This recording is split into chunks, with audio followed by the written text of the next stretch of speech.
So for the introduction that unfortunately you guys missed in the beginning, so sad, but it's okay. We got your backs. Welcome to the third episode of the Red Acre Neighborhood Watch. This is almost all of your hosts. We've got a fourth one on the. Ah, Oh, hello. hello. Here he is. My ISP decided to function. Perfect.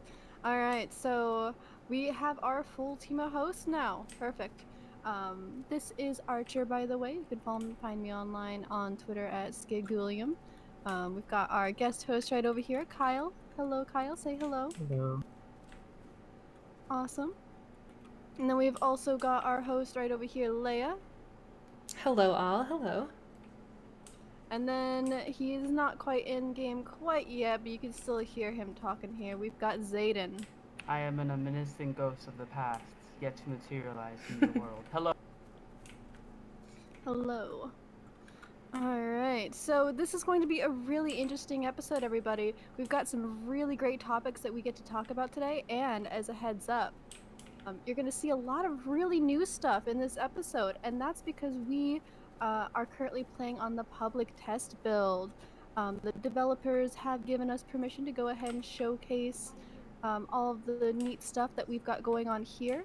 This will be part of a new build that should be pushed out fairly soon. So there's a lot of really tiny details here that we are going to try to showcase to you guys today, especially within the houses. Like, if you guys are fans of exploring and trying to pick apart everything in people's houses like a stalker, then you're gonna love this. Yeah, it has a lot of cool stuff that they've added. They've added a lot of details inside the houses. They've added more characters. And they kind of added a lot of details inside the rooms that kind of fit the journals that we've been reading about each house and what kind of events have corresponded inside there too. For example, there is a room in 918 that has a poster of a little girl on it, presumably. And it could be simply the number 11, but there is a drawing with her portrait in the center of it that kind of resembles Speak as One's symbol. And if you read the words she put next to it, it would read as, I'm Speak as One now. You want to go see it? Can you show us? It is right over here, in this house.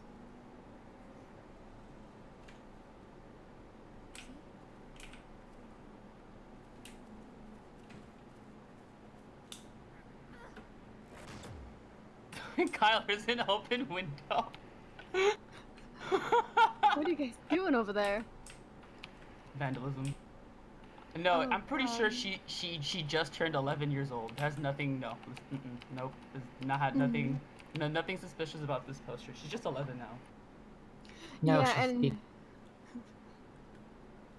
11 go and on, sorry. crazy. Oh, I finished my sentence. I said no, she Speak as One. I can't believe Speaks as One was an 11-year-old girl this entire time. I like how they added this. She's like having a tea party with like the boys because there's two of them, right? So they're there. And that's their cup, and then that's her cup. I think it's so cute. Also, something I noticed when I was looking here last night. This looks like a ritual circle, a ritual square. Like she comes here, and then she's like, oh yeah, sweet. I'm super. Oh my god.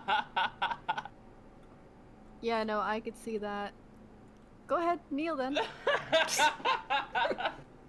There we go. There you go. Yeah, so she does this. I'm pretty sure. This is what my Yeah, and this is Go for it. and this is definitely something to note because 918 is supposed to be per the oh, are you okay. Bandage on me, and I was very confused. 918, if you guys do read the journals that you pick up from the ends of missions. Oh no, Leia. Leia, no. Might want to move it. Leia, stop looking at it. I was just dancing, jeez. Staring into the light. Perhaps we should move to the redecorated basement. Oh yes, we should. Anyway, so with the journals that you guys find and you can read on the laptop in the actual clubhouse themselves, 918 is the one where you learn about the Esposito family, which includes Chiara, who is deeply affiliated with Chorus and Devon, the teenage older sibling of Chiara. And there's actually Devin? quite a yeah, didn't I say Devin? Yeah, Devin. Oh, okay, yes. I was gonna say, did I say Devin or something? I don't know. No. But it's very interesting because they come up quite a bit in the journals. So this house has a lot of personality to it that tells a lot of backstory.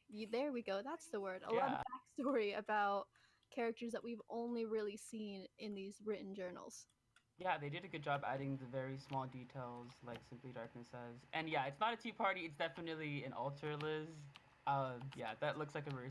This kind of shows a lot more of the rebellious teenager that Devin's kind of portrayed to being inside the journals, and Chiara being known as like a young lucid or whatever. Kind of, it fits her narrative that she would have this Pika's one shrine in her room too. Oh, absolutely. I know there's also other details that have been added to the other houses as well, like I think this is the one with the religious artifacts, right? Ooh, oh wait. No, it's the other one. Yeah, it's this little area. We gotta go to 922. Yeah. Let's go hop on over there. Because this update is just, it's so much fun. And even though currently right now it's on the test beta and everything like that, it should be coming out. It should be coming out fairly soon on the main game branch, I suppose. It's going live basically. Is there no light switch in this room? How do you live? He doesn't. I mean, in the journal, it's just, he's like a resident, I guess. This is supposed to be Cole Ryan's bed, I guess. He's like a resident. Mm-hmm. So for those of you who read the police report at the end of the 922 recordings, you'd know that the police found a destroyed religious artifact in this room. Presumably that one in the corner right there. Yeah. We don't know what it is.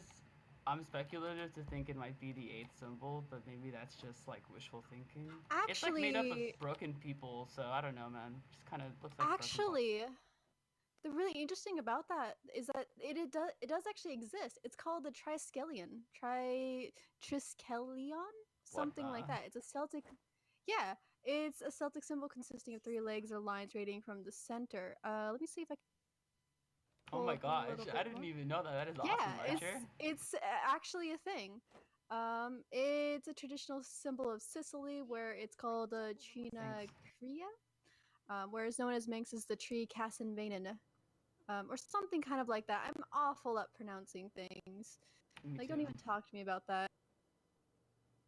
But it is definitely something that actually exists.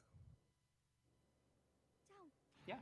So this is one of the few details that they also added into here. I know they did another one too with the twins that they have information on. They added 2 beds. I think it's a 920 if I remember correct.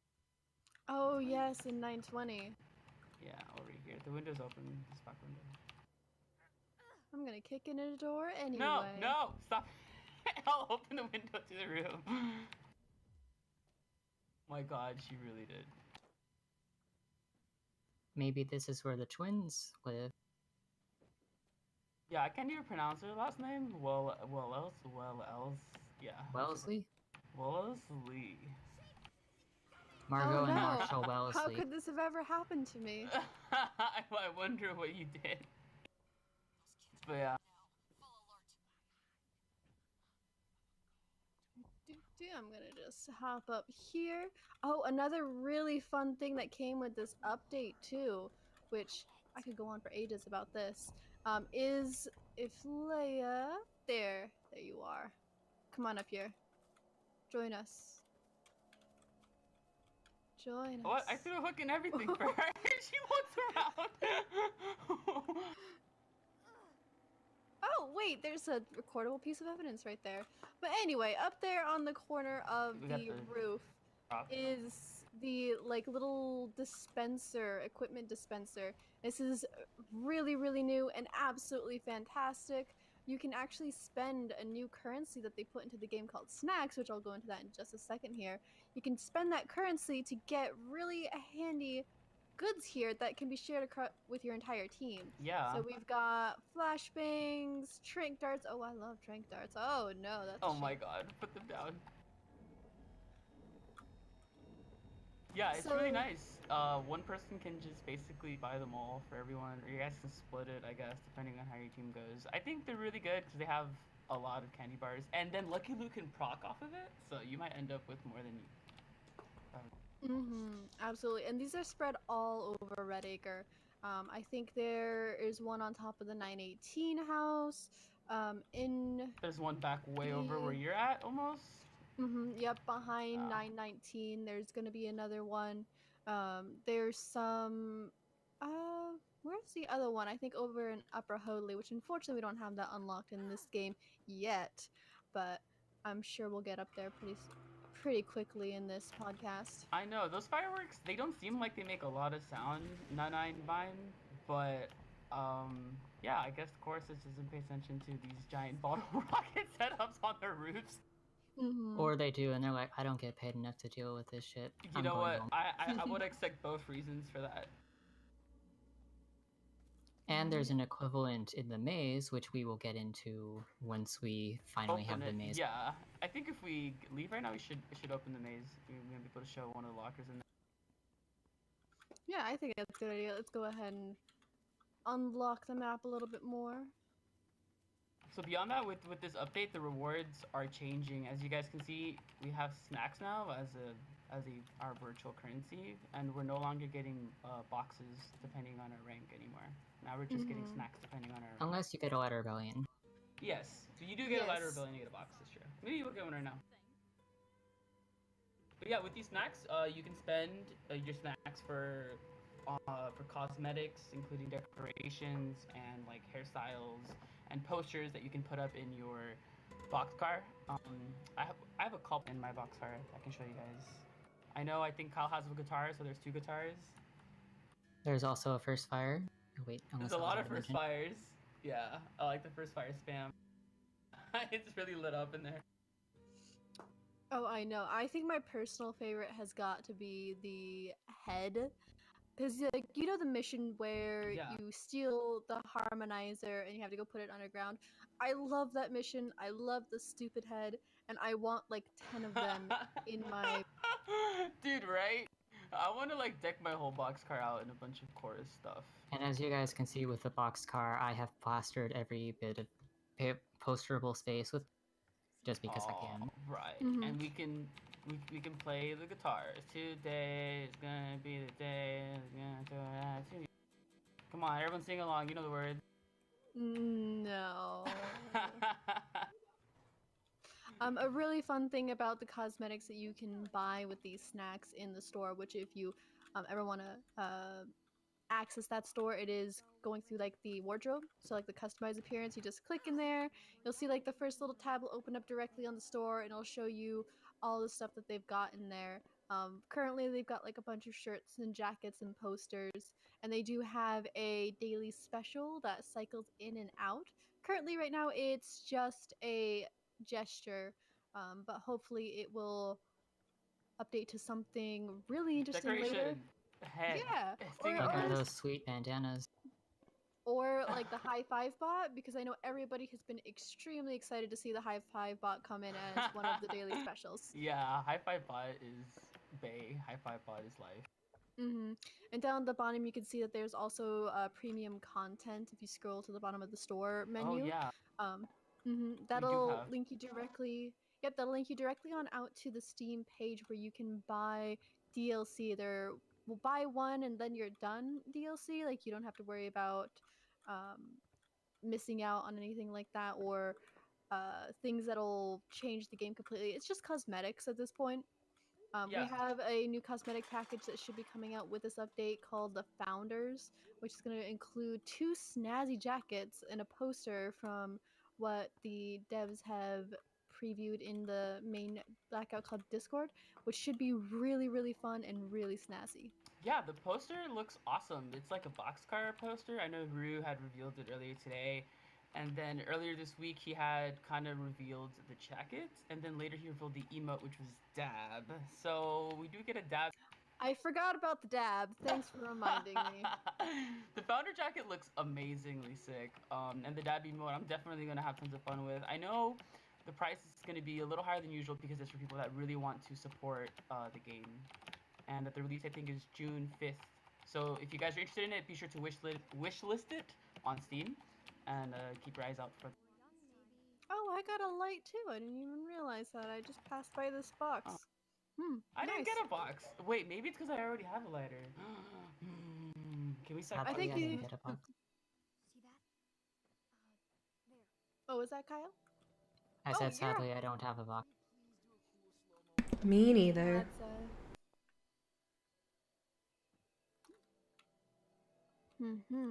How do you guys think about Alright. the reward economy so far? Do you guys think we're receiving enough snacks when we're like stacked with friends or when we're alone? I actually really like it. I think giving snacks as a way to buy equipment and currency is intensely better than it was before. And I know even the devs expressed dissatisfaction with how equipment was given out before this update, which I don't blame them. It kind of sucked a little bit because like you would get a lot of duplications and you would never get anything like new. Yeah, you never felt like a real sense of progression. Like once you got everything, you were just kind of like, okay, I'm done. What's there left to get? Just lighters, really. And for some boxes, you would have to intentionally bomb the mission as badly as you can just to get some of those. Exactly. So I think this is not only like a fair way of giving those emotes out, but it gives people a little bit more of a reason to definitely go out and grind more. Because now it's not just up to a random number generator on whether or not they get the cosmetic that they want. They just have to do their missions, earn their snacks, and then go buy it. Yeah, so I guess now it really gives us a strong sense of what we're gonna get with the money that we collect. So it's not random. The only thing random is the selection. But... Yeah, and I think the selection will definitely go up as time goes on. Oh yeah, definitely. As they add more cosmetics, they're totally gonna throw more stuff in there. Oh yeah. I know that the tables are made manually too. I think we mentioned that. They're not random. Ooh, really? Yeah. That's exciting. Oh, I just got shrink darts. So that means that they're gonna manually update the 24-hour one. So update it to Singing Head. Thank you. All right. That's the Singing Head plug. Please. All I want is a singing head. Another really good thing that comes with this update is the fact that the experience that you get Hey, look at us. does scale now. Oh You yeah. get a little bit. Yep, because like I remember one thing that I always tend to like had a little bit of frustration with was when I was level 20. I would go through this entire mission, spend like 20 minutes, half an hour, trying to complete a mission, and then only getting anywhere from like 500 to like maybe not even 1,000 XP, depending on the mission itself. Absolutely, yeah. It had a really poor return of investment. You would spend a lot of time and you would get pebbles. Now the EXP is like an overflowing fountain. There's just so much of it now. I've been It's getting wonderful. more than 1,000 almost every single mission Yeah, on I'm level like 20. playing alone and I'm going over 1,000 and I'm just like, okay, like I'm totally for this. And one thing that I've noticed too is that it really does not punish people for going solo anymore. It doesn't, Which yeah. this game is a co-op game, but there are times when you just kind of want to kick back and just meditate, listen to a podcast or two, Like while you're playing the game. Like this one, or we'll talk about this one a little bit later. Oh yeah. The Everyone Talks at Once podcast with Null Speak. Yes, exactly that one. Absolutely. Yeah, we speak as So, one. which we'll talk about that in a little bit after we go over all of this fun stuff in this update that is to come. But yeah, it's really nice. It really makes those high level missions worth it now. It makes playing alone worth it. It definitely is such a massive quality of life. Yeah, it's Update. also less to get to level 20 now. I think it's like 55k if I remember correctly. Really? Yeah. Yeah.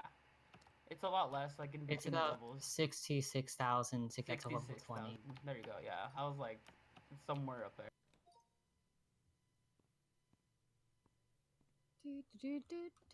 Yeah, so with that being said, it's not going to be as painful to switch between builds because it's going to be a lot faster. So yeah, they're definitely going to be a lot better for the economy as a whole.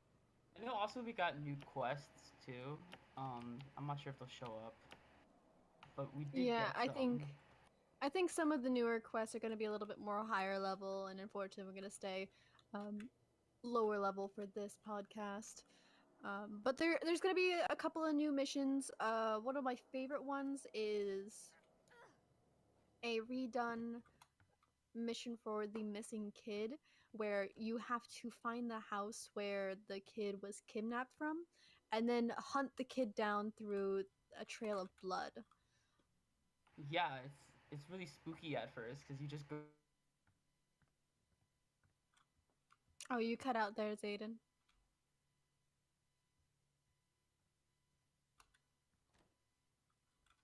Oh no, did his ISP go out again?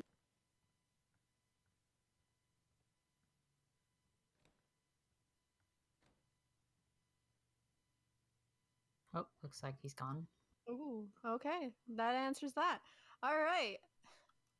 So, yes, it is definitely really, really spooky because you'll get these like trails of blood that you have to follow, and it just paints a really nice picture of kind of what happened when this kid got dragged away. Because like you go into the room, like all of the furniture is just completely broken up, and then you just have to hunt them down. You don't even know if they're alive or dead. You have to find that out when you actually find the child in the maze. Oh. And when they are alive, it's even more rewarding to get to save them. Because it's like, you got there in time, they didn't get murdered. Exactly. It definitely. One second, I am just escaping all the way up here. It's definitely a feel good mission when you get down there and you're like, oh, thank God we got here in time. The other mission that you will find, especially in the higher level areas, when you get up to what is it, 12, 14, or 16, something like that, that you start getting the mission where you have to lure a sleeper on over to a daemon symbol on the floor and then record them while they're in that symbol. The mission specifically involves the Daemon of the Month, Dance, who we will talk about more later. Yep. Dance for Us. Ooh. And Sorry about you can tranquilize the sleeper or lose. If you put them back on the circle while tranquilized, it'll wake them right back up. Oh, really? I didn't know that. That's great. Yeah, it says that in the mission objective near the bottom. Nice. I'm afraid I have not actually had a chance to play that mission yet. But that sounds incredibly interesting and incredibly fun. And I think that's something that the devs had as a mission idea for a while. Because I know in the very beginning, they wanted to include missions where you would record the odd things that the sleepers and the lucids would do around Redacre. And let's see, I think we've got one last piece of evidence, but we can't quite find it. So should we go ahead and head on out to the cave and unlock another part of the maze? Sure. Alright, let's do that. And if I recall correctly, there should be the lockers that I mentioned earlier in the next section. Yes, which those will be really exciting to show off to you guys because I love the looks of them. Like it reminds me very much of like Bioshock-esque aesthetic, and as a huge fan of that game, I just love the lockers. They're cute. They're adorable. Alright, so we'll get into here and let's see if there's anything else on this new update that we should talk. Still need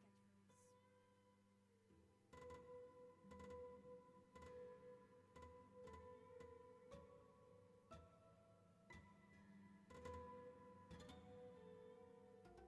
catchphrase. Junior detective. See, now this is the stuff that we are talking about with like the scaling of like the experience and stuff like that, is that you don't need a full party or full evidence to get junior detective boxes anymore, which is fantastic. Or not boxes anymore, but badges. Now Because y'all those are can the ones that you need. because those are the ones that you need to get in order to start getting Lights of Rebellion. Hi, hello, I'm back. Sorry, Chorus pulled me away. Welcome back. Alright. Still got my handy dandy nice box right there. And in the next section, we should be able to investigate those lockers down below. And a really interesting thing to note that's fairly minor, but I'm a huge fan of it. If you guys do end up ever going to the Powers deck and check out the cards in the videos, they did update the cards in the videos with better artwork and videos that showcase the powers a little bit better. Yeah. I really like them. I love the artwork. Yeah, it's they added more detail. Like as soon as I clicked Unstoppable, I was like, wow, I want to see the other ones, but I don't want to pay for them. Like PowerPoint wise. So if you have pictures of them, like slide them in my DMs, alright? All this talk of you saying like it's so easy to sacrifice and respect. Not even I know do it it's just yourself. 66k, but like Indomitable is super fast, you know? I mean, I can go on and on about how strong Indomitable is. You can get max takedown by level 10, so it wouldn't be too hard to get. Okay, you're right, Kyle. You're absolutely right. Takedown's not a problem. It's Yeah, drone. so... Alright, I admit it, alright? It's too slow. What? I'm just kidding. I love drone, and actually, I do like how drone did get more utility with the new quest that was added for it. Oh yes, with the record behavior, being able to do the UFO for that and being able to scan with it does make drone a little bit better. Drone is getting some quests that, like, if you have a drone user, like, yay, you have one that can do that. That if not, there are a lot of ways to do those other quests as well. But yeah. That's what I've heard as well. Like I said to Kyle, I have not had a chance to actually do this quest yet, but I've heard a lot from other people about how the creative ways that they've been trying to get the sleepers into the spots and all the fun tips and tricks that come with that. But yeah, I think that's most of the big stuff that has happened with this test branch update. And again, this should be rolling out fairly soon to the main game. So this is a really nice sneak peek and kind of squash any bugs that they've got before they roll it on out for everyone to enjoy. So if you guys like to play it fast and loose and find some bugs, hop on in, take a look at the houses, take a look at the new missions. It's blast, and I'm just raving about all these new changes that they pushed in. Yeah, absolutely. I especially love the clown room. I know we haven't unlocked. Oh god, the clown room. The clown room. It took me by surprise when I walked in. I was like, oh crap, I forgot they added the clown room. The dreaded. Jeez. Oh god, do we have Upper Hoadly hooked up? No. Unlocked? It needs 3 more. Upper more. Hoadly's next level. Or 2 more. 1 more? 4? Okay, it's 4. Presses my face up against the glass for the clown room. You mean the sound barrier? Careful. Presses my face up against the sound barrier. Soon we won't be apart any longer. The clown room is the best room. This is I love the fact. clown room. Yes. I also like how they also added more like foliage up there too. Pretty cool. And as you guys can see right here, there are the new lockers. They are the equivalent of fireworks that they put in the maze, since obviously you can't airdrop items into the maze. Lore-wise, basically, like, I guess some kid in the TBC is selling codes for snacks or something, and yeah, you pay him snackage and he give you codage and you break it. That's actually really great. I did not catch on to that part about the kids selling snacks. Oh, yeah, man, that guy's a little the actual text is like, oh man, I was gonna save this code, but I'm hungry. So it's like, okay, so either like you wanted the energy bar code for, and I was like, hey, I'll give you 30 snacks for it, and there you go. And we owe these kids snacks apparently, like, because some of the kids also comment that we better pay them when we get back or whatever. So we have credit in TBC, okay? We have a good credit union. You've Great got benefits. Credit, son. But yeah, like I said, this update is fantastic. If you guys have a chance, please go exploring in it. It's just so full of life and a bunch of quality of life updates. It's great. Um,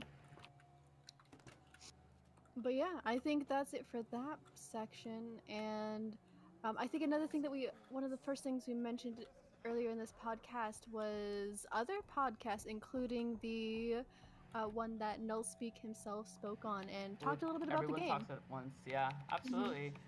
Yeah, he went on to Everyone Talks at Once, and he had a nice little segment there. I think it was like an hour and 30 minutes long or something like that. It's actually really good. So if you guys haven't heard it yet, y'all definitely should check it out. Hmm.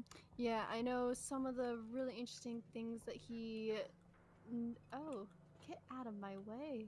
That he touched upon were things like he wanted a disempowered protagonist because he wanted us to still feel scared. I know we've played this game a lot and like we're pretty well versed players. Do you guys still find yourself getting scared in TVC sometimes or no? Like legitimately Okay. scared. All the Like really. time. All the No. time. Surprisingly more startled than scared. Nothing scares me more when I'm stalking and SAL starts talking to me. Like I'm like, dude, like I already want to fall off my seat from the anxiety. I don't need you watching me too. I'm at the point. He's watching and he's judging heavily. Yeah, I'm like, dude, please look away. Remember, Zayden, we watch you. I'm okay being watched any other instance except that part. You know, because sometimes I like to do really aggressive stunts and like they don't pay off. Obviously, you know, not everyone is gonna be successful. But you know, I like the freedom of knowing I can do that. And then when they're there, I'm like, oh no, I gotta play slow. I gotta be careful. I gotta wait. Like, I gotta get this wipe in, etc. But Oh yeah. goodness gracious! Oh no. Oh no! What have you guys been doing down there? Taking a nap. Apparently. I'll say like when I'm playing the game, it's very rare that I get scared anymore. Just like what Kyle said, I usually just get. Whoa! What happened? I mean, we're just making friends. Is Kyle and Everything's Leia both fine. shaped? Everything's fine. Oh my god. Oh no. Oh god. Okay, hold on. Oh no. Oh no. But just like what Kyle said, I get more startled than I got you. Go, anything. go, go, go, go, Like, go, go, go. I'll be going through a house and then a sleeper busts through the door and I'm just like, holy fucking shit! And then I have to deal with that. Or you. Occasionally I'll get like a surprise talk from a god, and usually when I'm not expecting it, that's when I tend to get a little bit like, flustered, and I'm just like, I'm gonna just ramble about anything and nothing at the same time because I'm surprised and vaguely stressed out. But no, I don't think I get genuinely scared off of this. Yeah, I also kind of agree. I get more, I guess, like Kyle's like kind of spooked. Touching back on what Spoderman wrote, I don't know if maybe they're stealing the oh shit. There's a sleeper here. Sorry, it scared the crap out of me. Okay, never mind. Maybe I do get scared. Okay, but yeah, maybe they are stealing the codes, and I do think that the devs did make such a good world-friendly idea as well, and they do deserve a lot of credit for this. It's pretty good. Definitely. And from the way that like Null like says stuff like that, I do wonder if there's more coming down the line that's going to ramp up the creepy, because they do have fantastic writing when it comes to that. Especially in like the prologue, and like I could talk about the prologue for like 87 years. It's just Yeah. got a beautiful pacing, it's got beautiful writing, and I'm really excited to see if they're going to bring any more of that out here in like the co-op areas. Oh, like some of those horror elements. I wonder, maybe Mhm. from a god perspective, if they would do more horror elements through that, like to make the gods have more ways to interact with the players beyond like sticking the shape on someone and sending you spooky messages. But I'm not too sure Mhm. how that would fit with the whole narrative. Or Maybe they I could give us think special new mission, like sending us to that's the what I moon, was but thinking. instead they I send have us heard to a of new part gods of the map. giving people quests during their game, but again, everything should be taken with a grain of salt. So who truly knows? I think that would actually be pretty fantastic. Like you have to go through a game with a god giving you a mission, and then occasionally you'll just have to be like fighting off like a lucid and a sleeper all at once, and the god's trying to talk to you, and they're saying Jeez. things like, I don't know, like, That's like watch every out SAO behind game you, for and then me. you're like, oh. They like stick the shape on me ASAP, and then like full transform, and I have to run as they're sending me messages. Other kids Yeah. just get absolved. But yeah, I totally agree. It adds a lot of pressure when the god's trying to talk to you. Mm-hmm. I think I remember NoSpeak touched up on this, that he has to find certain avenues where he can talk to players because they can't be in danger or whatever, because he doesn't want to hinder their actual gameplay. Mm-hmm. So I do kind of see that. The thing is though, when I'm stalking and SAO sends messages and you're in the door, you can't see them, but like they kind of queue up, so when you exit the door, you see them. So I guess Mm-hmm. they'll send me messages while I'm in the door, and then as soon as I come out, there's this message there. Usually when I come out the door, it's because I'm coming out because I'm ready to like stab someone or something. So I'm always like Oh, ready. Then I have that's to close my eyes and like look at what I'm doing. So I totally agree. It does add a lot of tension when the god's talking to you at the same time that you're trying to complete task at hand. Yeah. Mm-hmm. Another thing that Noel mentioned that I think is extremely interesting is the fact that when he writes for the game, he makes use of negative space, which, you know, if any of you guys do like artwork or stuff like that, like negative space is the stuff around the objects. And you can use that negative space to imply like quite a bit, and especially in a writing perspective, it's all about the things that are unsaid, the things that are implied but never confirmed. And he likes it when we come up with our own answers to things. Yeah, and that can obviously lead to some friction between us sometimes when we all have different interpretations of the same concept. But I also think Mm-hmm. that that sort of planned dissonance in between the characters and how it translates to us is good for the storyline and the plot or whatever. Um, yeah, I agree. Definitely. What do you think, Kyle? I think that it's probably just, I don't know. Hmm? I think the theories that people come up with is basically, I don't really know how to word this. Sorry, I'm trying to figure out how to word what I'm thinking. Can you come back to me in a bit? Absolutely. Yeah, we'll come back to you in a bit. Let's see. Ouch. Let me in there. I think another thing too that he mentioned in the chat with the everyone's talks as one, I believe it's called.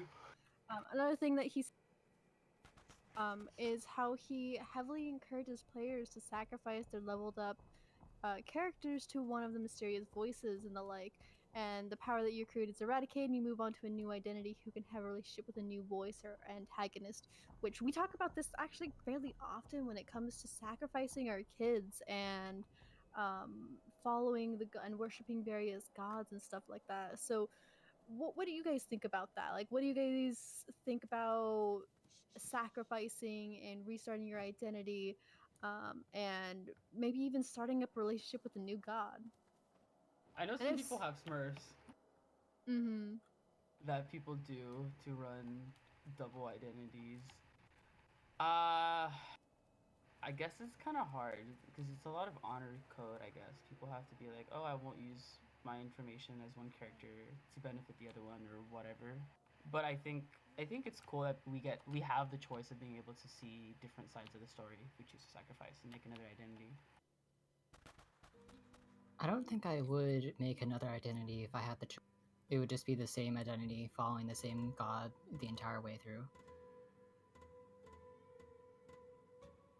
Gotcha. You really love TID, huh? So I just always imagined all those bodies I give them the theater, and then I just go astral project into a new one or some shit, and it's like, Yeah. oh hey, I have a new body now, isn't I that? completely agree with what Liz is saying here. Like, people don't use sacrifice the way it was intended to be using, and I think that's kind of interesting. How some things we define some things as a community, like the devs will give us a problem, and they kind of have an idea of how they would want us to solve it, and then we choose to solve it or use it or do something completely different with it. So I think that's kind of what's ended up happening with the sacrifice. Because people don't play a different kid. Liz is completely right over here in the chat. And to reference back to what Kyron said, He's not necessarily encouraging it, but he's just saying that that's kind of what they do in this, as far as canonically, like the kids get swallowed up by the voices. Some information that they have comes back to the club, hopefully, etc. What's kind of interesting is that for them saying that sacrificing means like that you're giving your whole self to a voice, and that's what the text says. It's interesting that then when a voice talks to you again after you've sacrificed, that it's not like a brand new introduction conversation. True. You know, I've had like the Idare thank me for my sacrifice. That's true. So that's very interesting. Like, do they want it to work both ways, or since, you know, players wanted to keep with the character they were on, did they make it so it can be both? This says that there are some instances where TID has asked if they remember him, and you know what? When SAO was talking to one of the kids, they did ask what his name was before they tied an identity to him. So at that point, I know also your soccer kid can technically be a different kid from your TBC kid. I know I don't play them as different people. They look different, obviously, but I don't play them as different. Definitely. So if you guys would sacrifice and make a whole new identity, do you guys have a god that you would choose besides from your current? You guys ready? If you need me. Can I play devil's advocate and say TID? If it wasn't the Idare, I think I'd be split between Dance for Us, Speak as One, and Die for You. Nice. What about you, Leia? I mean, I'm really interested in her teeth, you know, so I don't know. She's spooky. She is spooky. I just feel like there's something there. She like about death and stuff. Yee. In Her Teeth is fantastic, and I think if I had to choose, I would choose either between the Measure Cuts or In Her Teeth myself, because I think they're just neat. And like, do I need a better reason besides from just thinking they're neat? Nah. Jeez, no one said SAO. I actually feel offended. Wow. I said Speak as One. Kyle! Yeah. Okay, but that was your second option, alright? It's the first one, alright? First alternative should be Speak as One. Where's the head here? You're gonna eat the head. I like the head. Oh my god, did you hear that? Gonna put it back next to the bed so no one can I ever heard sleep like a again. cosmic kick. Like, I heard a kick like replayed like 9 times. Deep fried. God. I don't know what that was.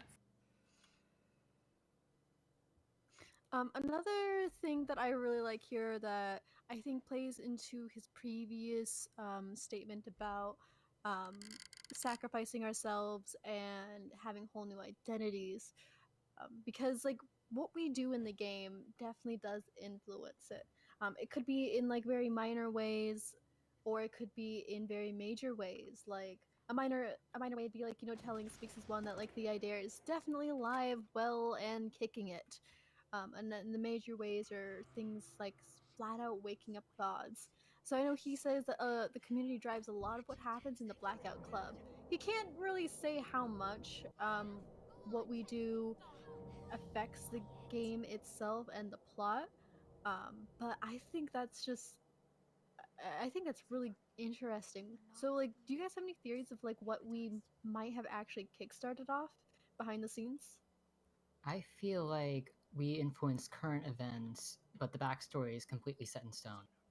Like, for example, we don't have any influence over, say, what happened to the Idare, or what Speak as One has been doing in the past.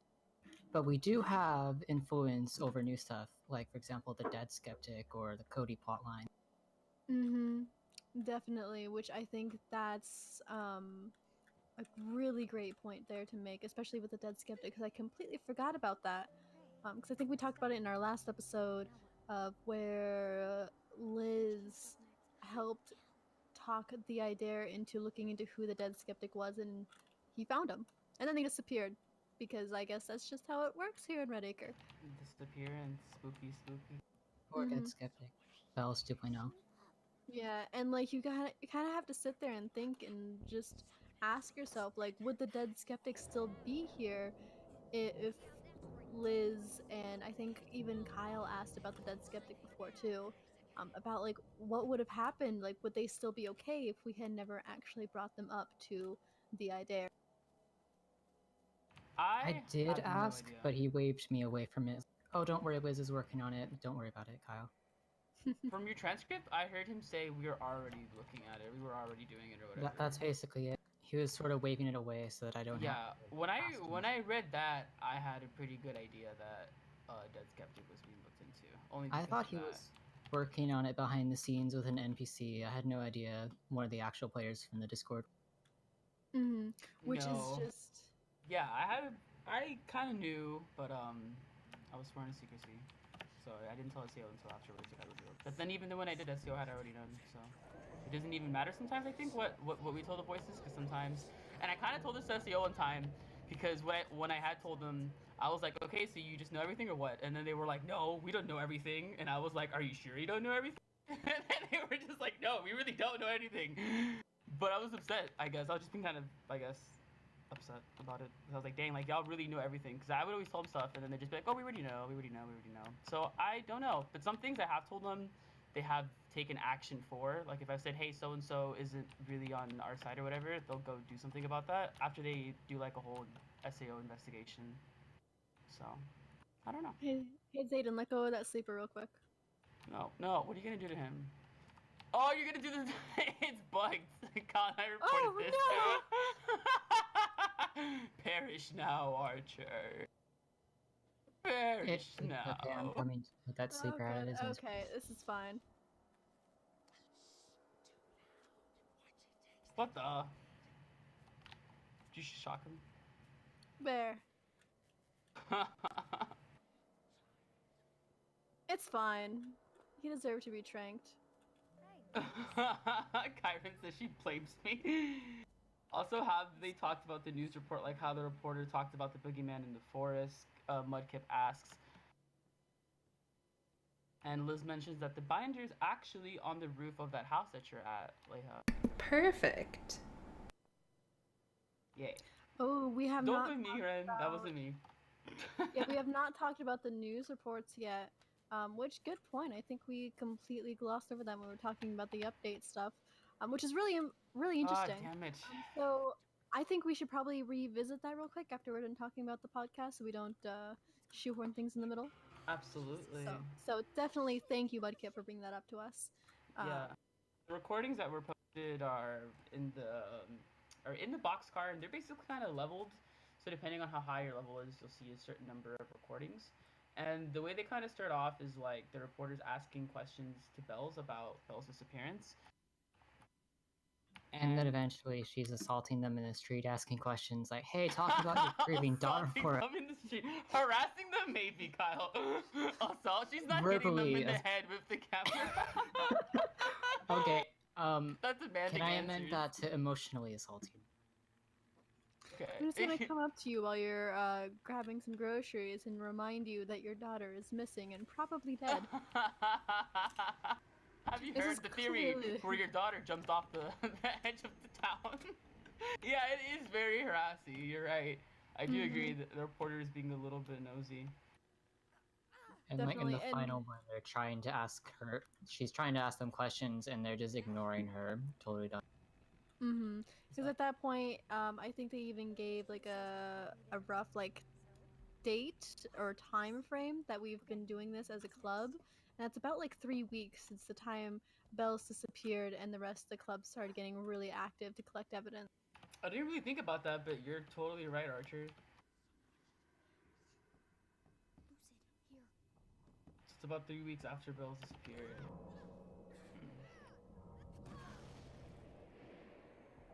Do you guys? I know they mentioned towards the end of the recordings about a boogeyman in the woods, and at the end of the prologue, Bells gets like dragged away, like real spooky. Like, I've asked the CEO, and they have no idea where she's at. So, I mean, I don't know where she's at. Y'all don't know where she's at. Where's Bells? My personal theory is that the 8th took her and is holding her in the woods. But of course, that's just a theory. But that's like a boogeyman. You know, I feel like everyone would kind of know about the shape. Like all the adults would know about the shape. I guess I'm not sure. I said the 8th, not the shape. Oh, whoops! Like the 8th god. Yeah, I think that's a really popular theory of the 8th god having kidnapped Bells. But at this point, it's just really difficult to tell like what exactly happened. And I think the eighth god theory is one of my favorite ones as well too. Me too. Um, And to be completely fair, Watchers haven't gone missing from Speaker's One because eventually the Watcher becomes embodied inside you. So they also have missing Watchers. So they also don't know where the Watchers are at as well. And then Bells is missing, and then now that Skeptic is missing. There's a lot of missing people. I mean, correlation doesn't always mean causation. They could be missing for different circumstances, but it looks really fishy in my opinion. oh, definitely. And for Redacre trying to be like, one of the safest neighborhoods here in Virginia, yeah, disappearing people is not a safe thing at all. This is going to bring down your safety rating. Oh my god, I know. We'll have to call the safety inspector. GS Mudkip does say though, if the 8th did take Bells, she would already be dead since the 8th consumes a strong. What do you guys think about that? Is Bells dead or not? I would probably say that she is not dead. Simply from like an sort of like out of character like writer's perspective, that like if she was dead, then I think there would be I guess more emotional oomph to it, because like you don't want to just kind of like have it happen and then because like let's see, I'm trying to like sort my thoughts out from the top here. Because when we play our missions are not to find Belle. Our missions are to collect information and to share this information and to wake up Redacre. It's all Mm-hmm. about saving Redacre. If it was a situation where we were looking for Bells, I think we would have more missions oriented towards that. More missions oriented towards scouring the woods and the like. So I would probably say that without that extra added emotional connection of looking for Bells ourselves, of putting in all this work to find her and then only to find out that she's gone, like, I think that would be a great way of doing it, but since there is none of that, I don't think she's actually dead. Yeah, that would be pretty tragic ending. I don't think she's dead either. I don't know where she is, but I do think everyone missing might be kind of tied together. With this said, with you guys' interactions, I know we talked about negative space earlier. Are you guys okay with negative space, or do you guys try to get like definitive answers for things? I actually like the negative space. Like, as much as I love to dig for information, the negative space is what really lets me I know. You love your theorize. tinfoil. You have the I love tinfoil my hat. tinfoil hat. Yeah, it's true. I love taking the pieces that we have and trying to make a picture out of it. Because at the end of the day, it's just one big narrative puzzle. And I love puzzles and I love narratives. And you just smash them together, and I'm just going like ape shit over here. I completely agree. What do you think, Kyle? I tried to get the information that I can, and if there's like, they do that vague dodge the question thing, like, oh, okay. And then I move on. It's like, I just try to get as much as I can so I can fit it into what you guys figured out. Definitely. And I think another thing to note about it too is that when you're trying to figure out lore stuff, the things that are left unsaid are also just important as the things that are actually being said. I don't know, because sometimes from my interactions, if I don't like, from what I learned is like at the beginning I would ask a lot of questions and only some of them would get answered, so I kind of felt that way. But as I started to slow down and allow the watcher to develop the thought and the vocabulary, like the questions were more centered over what I was talking about, even to the point where like I'd ask a question and they'd be like, we don't know that answer to that question because it's forbidden for us to know it. That's interesting. Oh, hey, a grappling hook. I don't know whose it is, but I'm gonna pick it up. I'm trying to get Leha. So another thing that Null talked about in the podcast itself, with a Blackout Club Battle Royale, because I think that's something that we have brought up quite a few times in the actual Discord itself. So I'm really tickled pink that he actually discussed this on the podcast himself, of how he would imagine it as like 100 kids and the first one to leave Redacre would win. So like, battle royale memes aside, like, would you guys ever want to actually play a game like that? And like, what kind of mechanics would you want to see in a Red Acre Battle Royale. If they do that, they need more AI for sure. The only Sleeper, thing- Lucid, Camera, and Shape Man, they need like 7 Shape Man, or maybe like 1 Super Shape that gets bigger every kid he shapes, and eventually he's just like stomping like a whole yard. Oh god, that'd be Like a the giant worst thing to ever horse. happen. Oh my I god, think my imagination is running wild. I think the only thing I would want out of that would be whoever wins gets a chosen shirt from the 8th. Like, hey, you're strong. Now I'm gonna eat you. See, yeah, now that would be fun. I think we should get an alternate game mode called 8th God Hard Mode, Oh my god.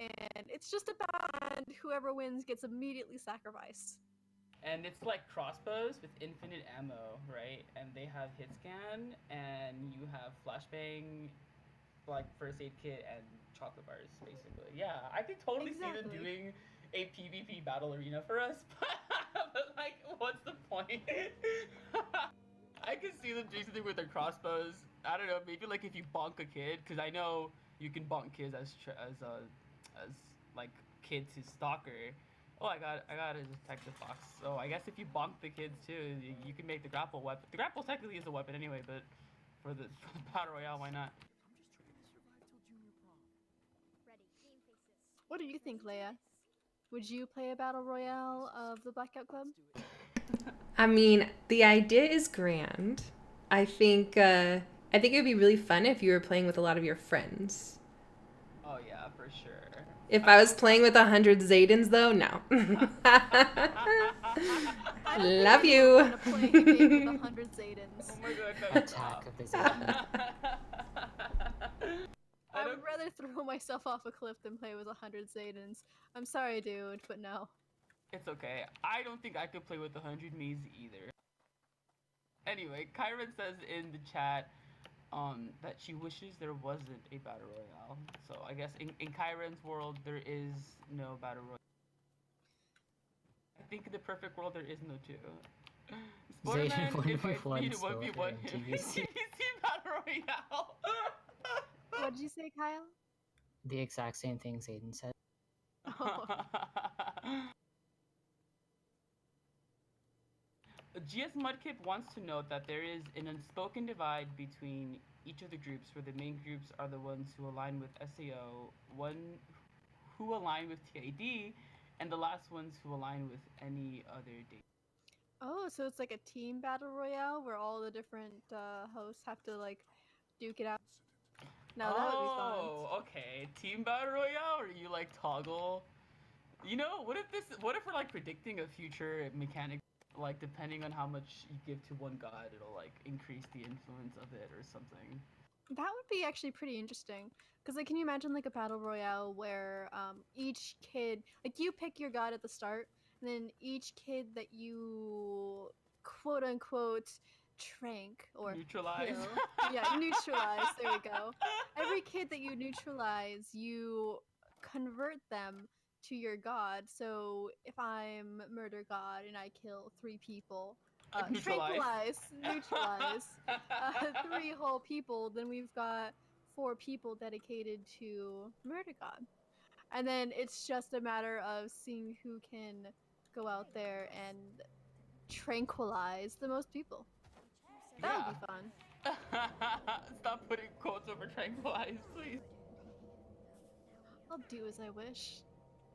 Mudkip says also, if you guys have seen in media sharing in Discord, that SEO has people everywhere, so even if we got out of the dead zone of Red Acre, there are people still outside of Red Acre to stop any information from getting out. I think this goes back to what happened with Dead Skeptic, except she was trying to come in Red Acre, which is really ironic. Usually people can get in here just fine, apparently, as the ID, right? But no one seems to be able to get out.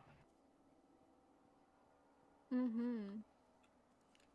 His activity was all, oh, I asked Cody to come to Red Acre. Oh, now he's gone. My bad. Whoops. Oh, SAO dared me to just leave Red Acre, leave all my hosts. I did it. The Dare is very bad at misplacing his hosts here. Yeah. Hey, it's not his fault, guys. It's almost a because meme. one wasn't hogging all the hosts. All right, He'd have okay. more. It's true. It's true. Species 1 does not know how to share.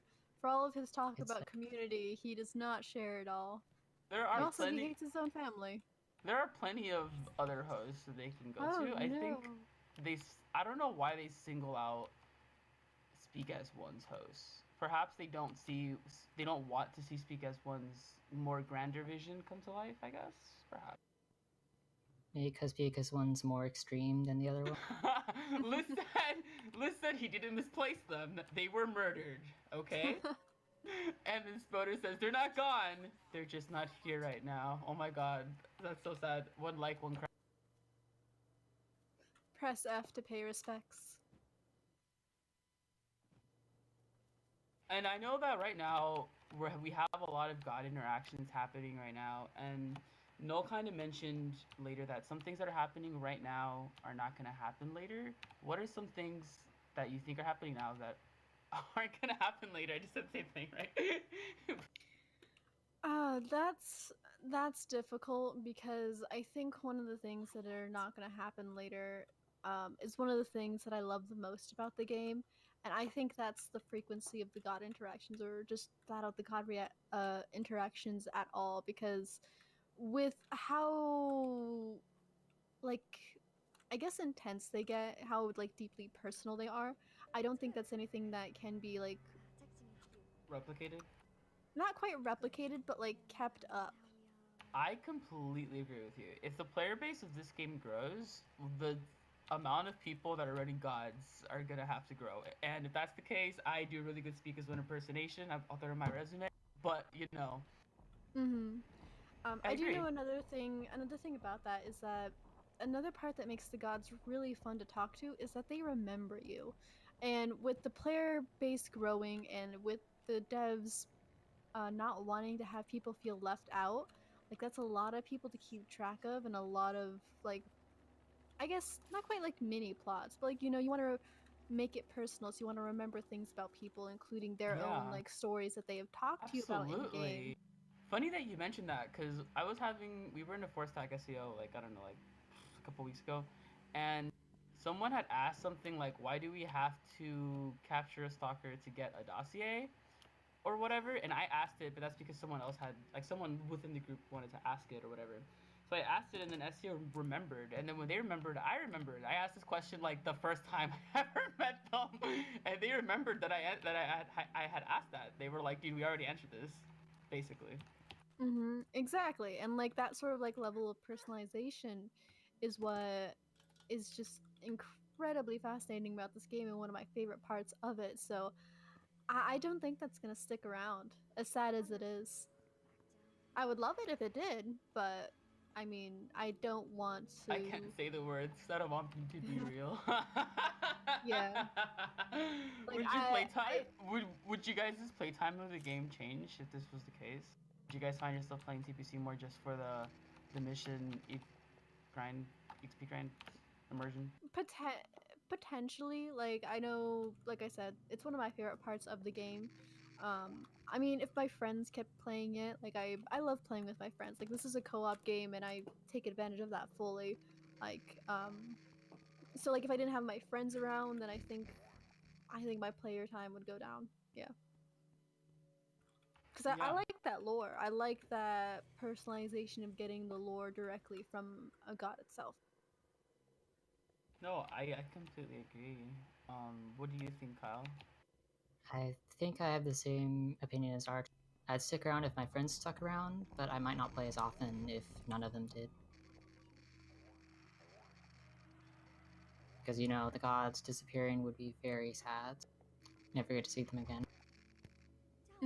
Definitely. What about you, Leia? What do you think? I think it would be an interesting dynamic for them to explore if they were doing that, because obviously, as we've all just said, the god interactions are a huge pull. Absolutely. So if they were going to discontinue that or discontinue the frequency, it would be interesting to see what they would turn up instead.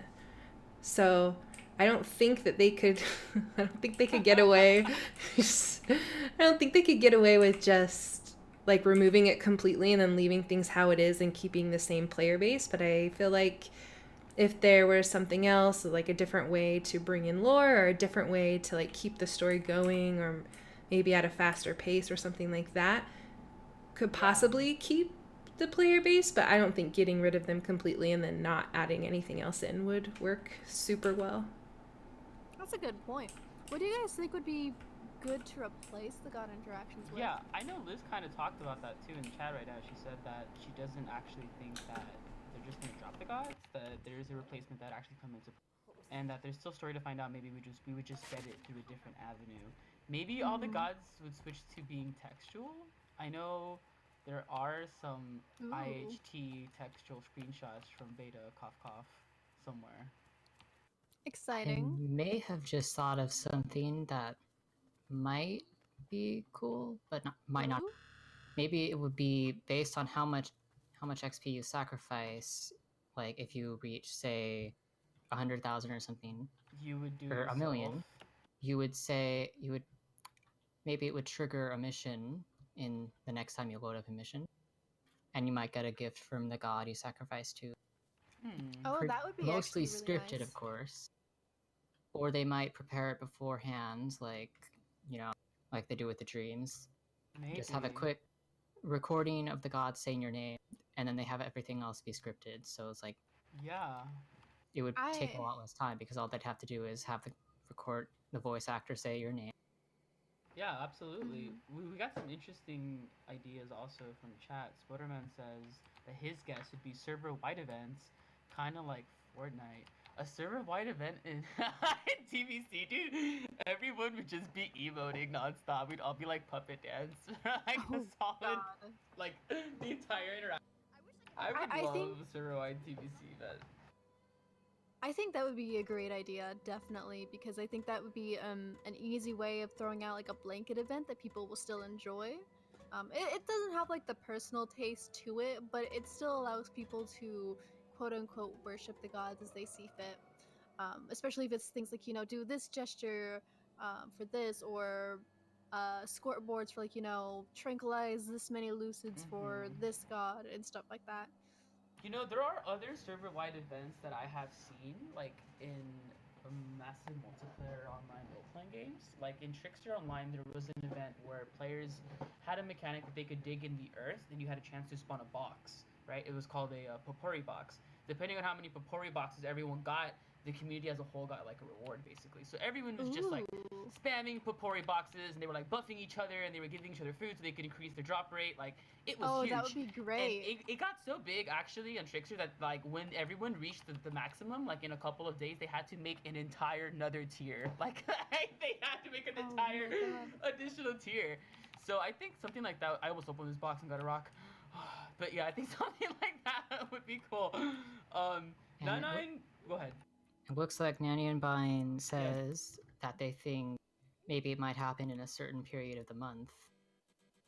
Like which I think that would actually be a really good way of like funneling down the god interactions. But if we start hitting it like into now though, sort of in a way, like we little only bit. Yeah, like we get textual gods often, I think, because that's maybe low budget, and then the voice actors, I guess they have to pay for it. I mean, if we're gonna be realistic about it, like I guess that's why. So how would you feel about all gods going to textual interactions? I would actually be pretty down for that. I'm okay with that too, yeah. Yeah, like the voice interactions are really, really fun. But as somebody who does tend to have like audio processing issues, the voice changes and stuff does make it a little bit difficult to understand. Like I can read things 10 times better than I can like interpret them in the moment when somebody's using a voice changer. So I think if they went to like voice chat, or not voice chat, I'm sorry, text chat only, I would love it like 10 times more, and I know it would be a lot easier on like the devs like wanting to push out a story, and I think it would let people interact more with the gods that they want to interact with, because I know because then they would need a voice actor. I completely understand. I think maybe a combination of the two would be really good, because there are such hilarious moments I had when DFY showed up and he missaid my name, Zadine. Like, you can't replicate that over text. Like, that was so good. And just other moments like that. Like, that's when I actually felt fear inside my body, was when I started hearing DFY speak, and I just pooped my pants, basically. Mm-hmm. So yeah, that's what I think. What do you think, Kyle?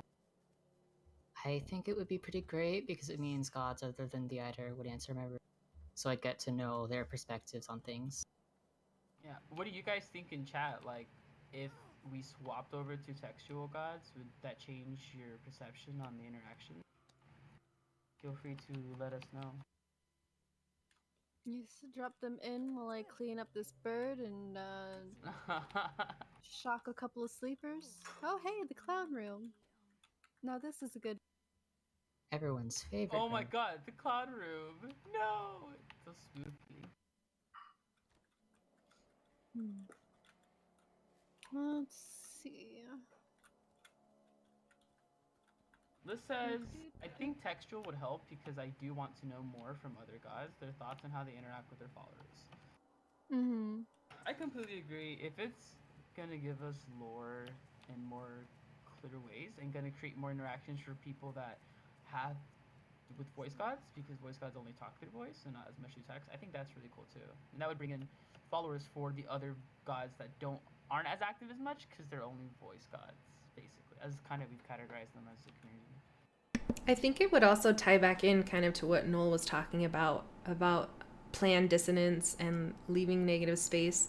If we had more gods that were talking to us with the regularity that we have with the Idare and SAO, then I think that there's a lot more space for them to play with that. Like, what if, In Her Teeth says something that contradicts another god? That's a lot harder to, like, navigate through than just, like, oh, what the Idare said is not the same as Speak as One, Yeah, our main sources of information do just come one or the other, and most of the time they don't agree on anything that happened in any timeline. And some of the gods have put their input on how the timeline kind of fits through their eyes, through dreams, but we don't get it as much as we do in SEO or TID SEO or TID interaction. Yeah. Definitely. And I think from like a community perspective too, that it would be a lot better if we had more gods like talk and give information. Because most of the time when we have like discussions about like facts that we get from the gods, it does turn into sort of like a the ID said, speaks as one said sort of stuff. Like we don't hear about these topics from like any of the other gods, which is a huge shame. Because like I want to hear what like In Her Teeth says about like the lucids dying or the watchers and the kids disappearing, because I know In Her Teeth has specified that she has a special fondness for like life and death and stuff like that. So I want to know what she says about that sort of stuff, or like the Measure Cuts or Murder God even. Like it's all Text murder god is like Zolgo text. now that would be fun. But you know what I mean. With wanting to just get more information, so it's a lot less of a the idea versus speaks as one sort of discussion, and it's more of all the gods have something to say about this discussion. Yeah, I agree. And I also totally agree with what Liz is saying about how our main way to learn about these other gods right now is through the dreams.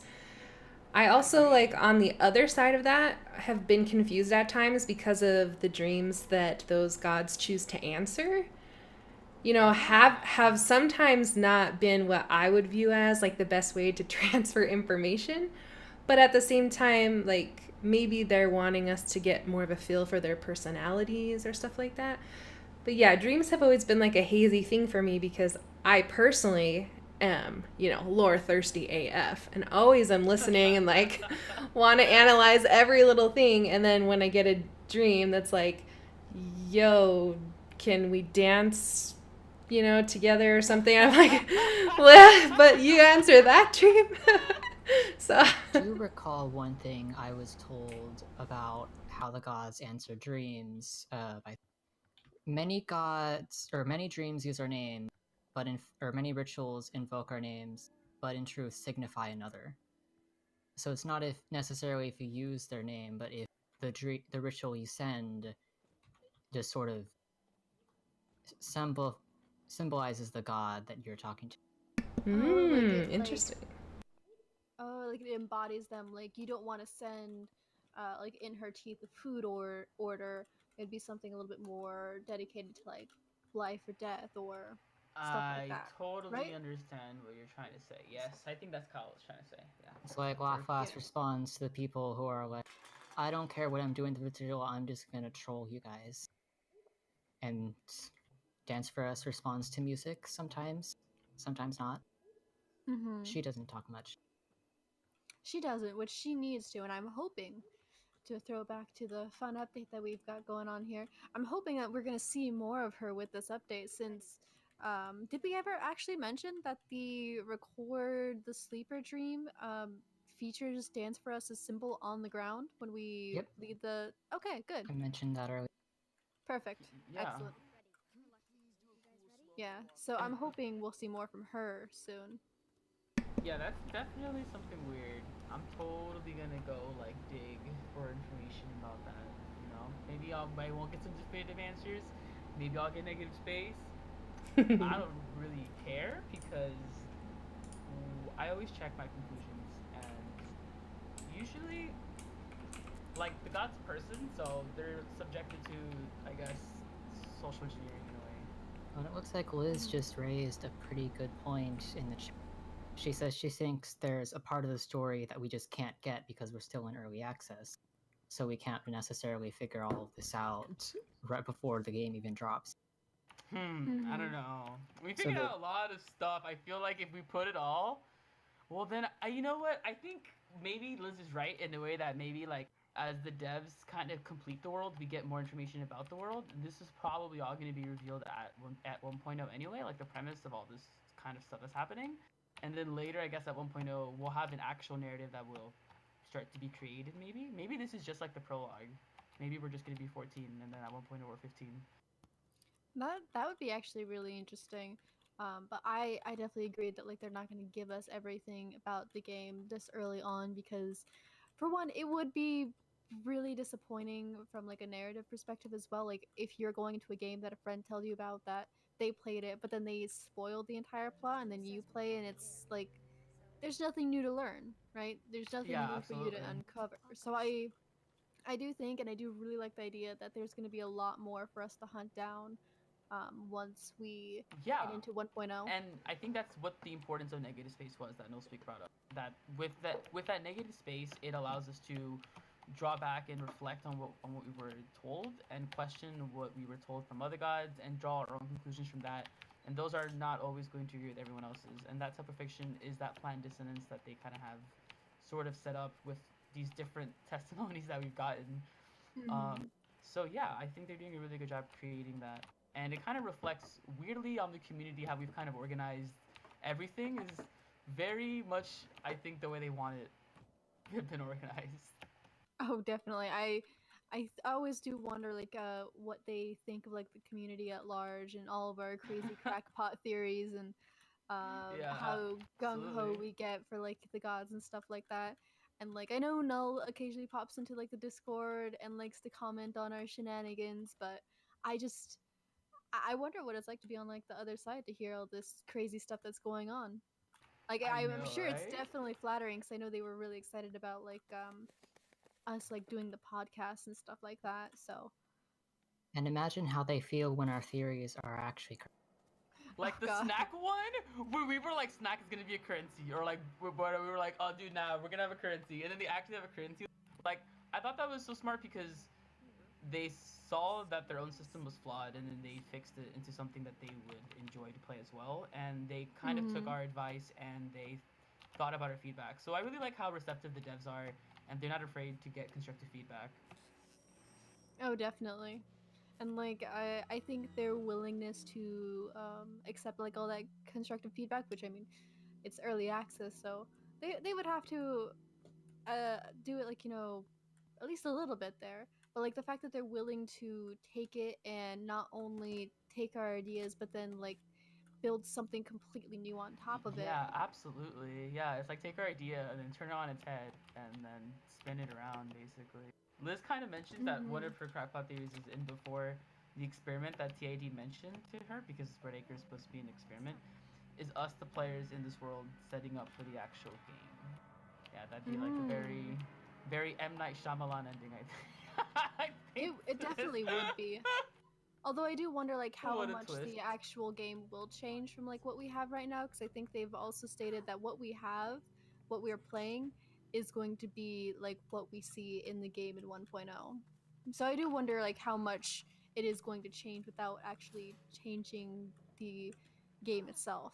Yeah, like we can already see a lot of changes in the map itself. Like Cryptograms has that new conveyor belt now with the actual tablet thing. I don't know if you guys have noticed that, but in the projectors now, there's like they're being fed little tablets. Yeah, that I saw change- that, and it was And the amazing. gestures. Yeah, absolutely. Liz said that one of the things she liked about the podcast was hearing from the other side, and that's what I love about all of the interviews that I've and the podcasts that I've heard the developers do is getting more insight or like more seeing more behind the curtain. I guess it's really nice. Oh, definitely. It's good, right? Oh, I am caught on a wall. Lovely. Good. It's also just so great to hear that the developers are still so impassioned by this project. You know how some people get burnt out really quickly, and I know they've been putting their heart and soul and all their free time and not free time in on it. And so it's also great to hear from someone and to hear that they're still like all in. Yeah, absolutely. Yeah, they're very passionate about it. I think they've even mentioned that it's a blessing that they have the ability to work on something that they actually love, and that's always nice to hear. They actually have lots of love for the game, because I have lots of love for the game too. So I want them to match the energy, I guess. I don't know. Yeah, I agree. And I think it has been said before that this story that's being told right now in Red Acre is like a story that Null wanted to tell for like a while. So I'm really excited to see what he's got in store for us, because it sounds Yeah. like he's got a lot planned, and I'm excited. Yeah, he does, dude. Totally. I, I'm in love with the writing for sure. It's what draws me into the game in a lot of aspects. What makes me come back to Red Acre, seeing how much it grows. The Definitely. update too. Mudkip says that he has a crackpot theory that Dance could actually be like the big bad. That's pretty tinfoil hat, I think. Take that back, Mudkip. She's Make us all dance amazing. till we die. Didn't you talk to Dance for us one time? Leia? Yes, she took me and my crew to the moon, and she's absolutely lovely. I remember seeing that video. You guys go to the moon, and she talks to you for a little bit, and she's like kind of shy almost. when she Yeah. talks. She's like, "Oh my god, I don't know if y'all heard about me. I mean, some of y'all pray, but like not to me." Right? It was so Yeah, cute. literally like that, right? Yeah. It was adorable. She's actually our Damon of the month. Actually, stands for. It is. Which I mean, I think we could probably just jump straight into like, basic information that we know about her. Because I know Dance for Us, she has been around since like the beta, if I remember correctly. So she used to be pretty popular. Right now, she's Yeah. fairly quiet though. We haven't heard a lot from her in terms of dreams. Yeah, And absolutely. definitely nothing like, voice interactions, which, I mean, that's kind of a given because we don't have much from any of the gods at this point with, like, in-game voice interactions. But, I mean, everyone else we've gotten dreams. Stands for us, not so much. Well, we did get one voice interaction that we might have glossed over, and it was the speak as one. Oh, the speak is one interact. Dream, absolutely, yeah. It was the Oh, first yeah. time the voice ever spoke, and they spoke to me. I never got it in my sleeping bag either. I actually heard it through the dream cycle. Oh, gosh. Yeah, Yeah. it sounded like he just said it directly into the dream pool. But yeah, with Dance for Us, yeah, I think. What do you guys think Dance for Us is currently up to, especially when she's been so quiet? I think she's too busy raving in the woods to listen to us right now. She's got I all love those it. kids dancing She's in the having a woods. lot of group prayer apparently, a lot of group parties. I think from the recent journal that has mentioned her kind of mentioned that they kind of saw a party with her being like, I guess, present at the party. So And I I guess that's what. actually had that confirmed with the Adair not that Oh long yes, later. I do remember Is that. she Yes. dying? And the Adair was like, oh no, she's not dying, but SAO knows she's there. They're not happy. I don't really talk to SEO about the other gods. I just talk about SEO to SEO. The Adair also mentioned that We get Dance for it. Us is rather bold with Mass Prayer. Mm-hmm. Yeah, with especially with the party in the woods, I think that was in the journal that it was mentioned. Speaks as One said that she was getting bold doing so because it's loud and gets a lot of attention, and she's doing it there in Red Acre, which Speaks as One has been really firm about saying that it is theirs and theirs alone. Yeah, because Red Acre to them is like their home. Their garden. Yeah. And they're not sharing with anyone else. Pretty much.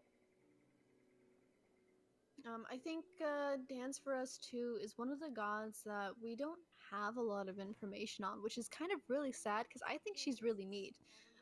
She did an We have event some during the basic. beta, though, right? Yeah, she did do an event during the beta. I believe I was not here for the Me too. beta. So this is all secondhand Absolutely. information from other people, but apparently she did a event during the beta where at the end of it, all the people who, or not all the people who contributed, but like for everyone, got a custom emote called Gift of Dance, and I believe that's still out in the emote pool now, and you can get that Absolutely. in the store. Buy it with your snacks, everybody! Yay! Is it? I thought it was a gift that you just got at the beginning, if I recall correctly. I don't But think I don't know. I don't think it's something that you get like in a box, like sitting for you. Okay, But then yeah, Apparently maybe. getting it in a Maybe. box. yeah. Yeah, I think you're right. So I know that was one thing that she did in the very beginning was that like sort of event. Um, Yeah, Spoderman and Liz confirm in chat that you do get it as soon as you log in. So yes, I'm right. oh, Yeah, she talks to you and you get neat. it sitting on the ground. Yeah. Yeah, if I remember correctly, she does give it to you. Mm-hmm. So It was an event that like, involved, I guess, praying to her, right? And I know people had prayed to her, and then she gave us the gift to dance. I like the gift to dance emote. I think it's very like ballet-ish almost. oh yeah, I like it. I think it's fun. Everyone get the dance now.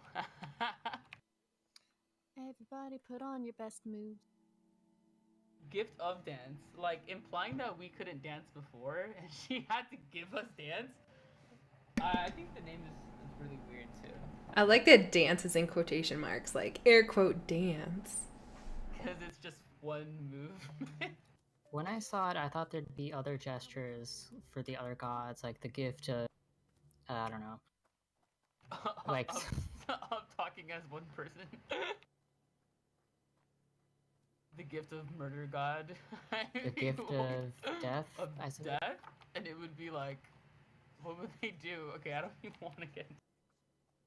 Just fall onto the ground, like a dead drop or Oh, something.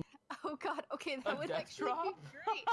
Oh god, I would pay for the a gift death of drop death, gesture. and it's a death. I would pay for death drop. No, I would pay like at least $5 for a death. Nah, maybe like 10 for a death drop emote. Honestly, question Oh, does that would be fantastic.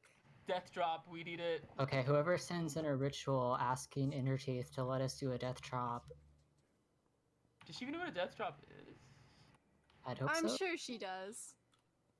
We need death drop. We need voguing. We need all that stuff. Oh god.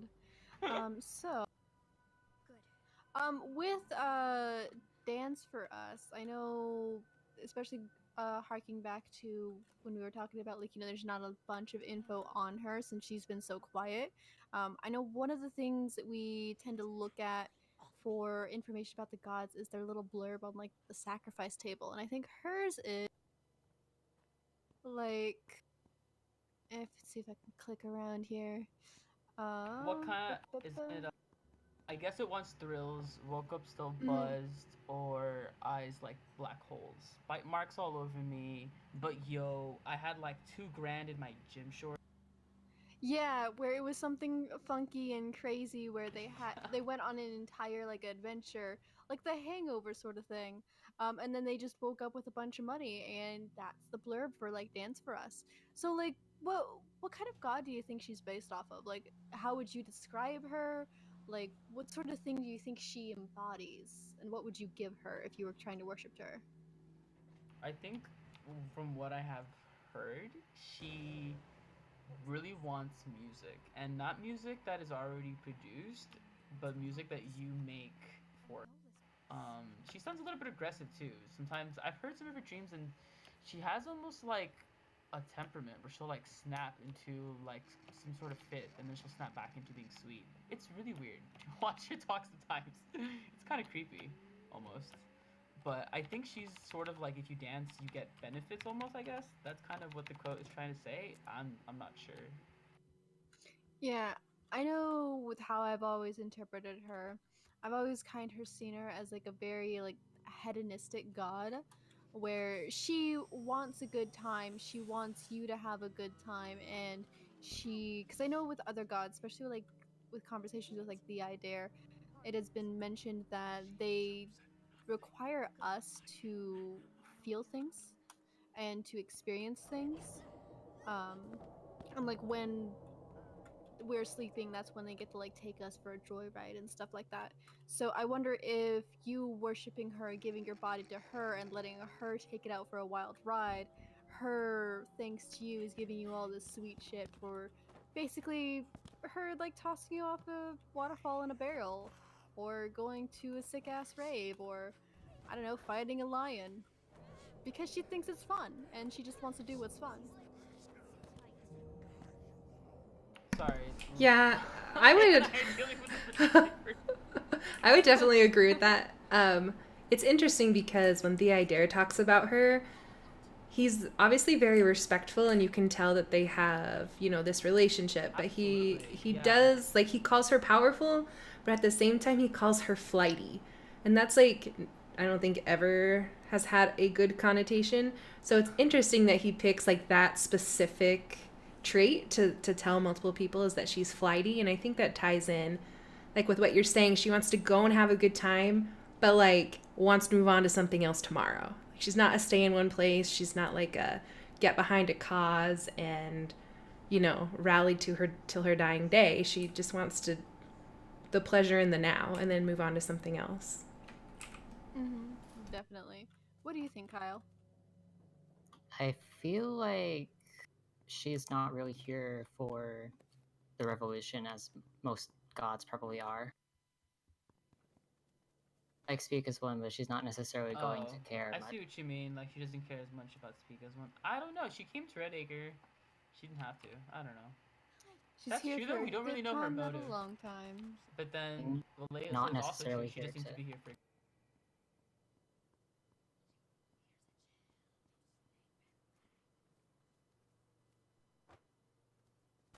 Oh, I'm caught on a door. Then again, the new mission text does make her sound a little. What is the mission text? If you can remind me. Basically, they say that the sleepers will perform dances, and Belle said that some of them have died. Oh So basically, she will make Oh. the sleepers dance until they drop. Wait. Hmm. Might not be on purpose, but regardless, she's responsible for death of some people. That's pretty ominous and actually really creepy. I love it. Awkward. It's She's like a thinking out loud. badass. Oh my god.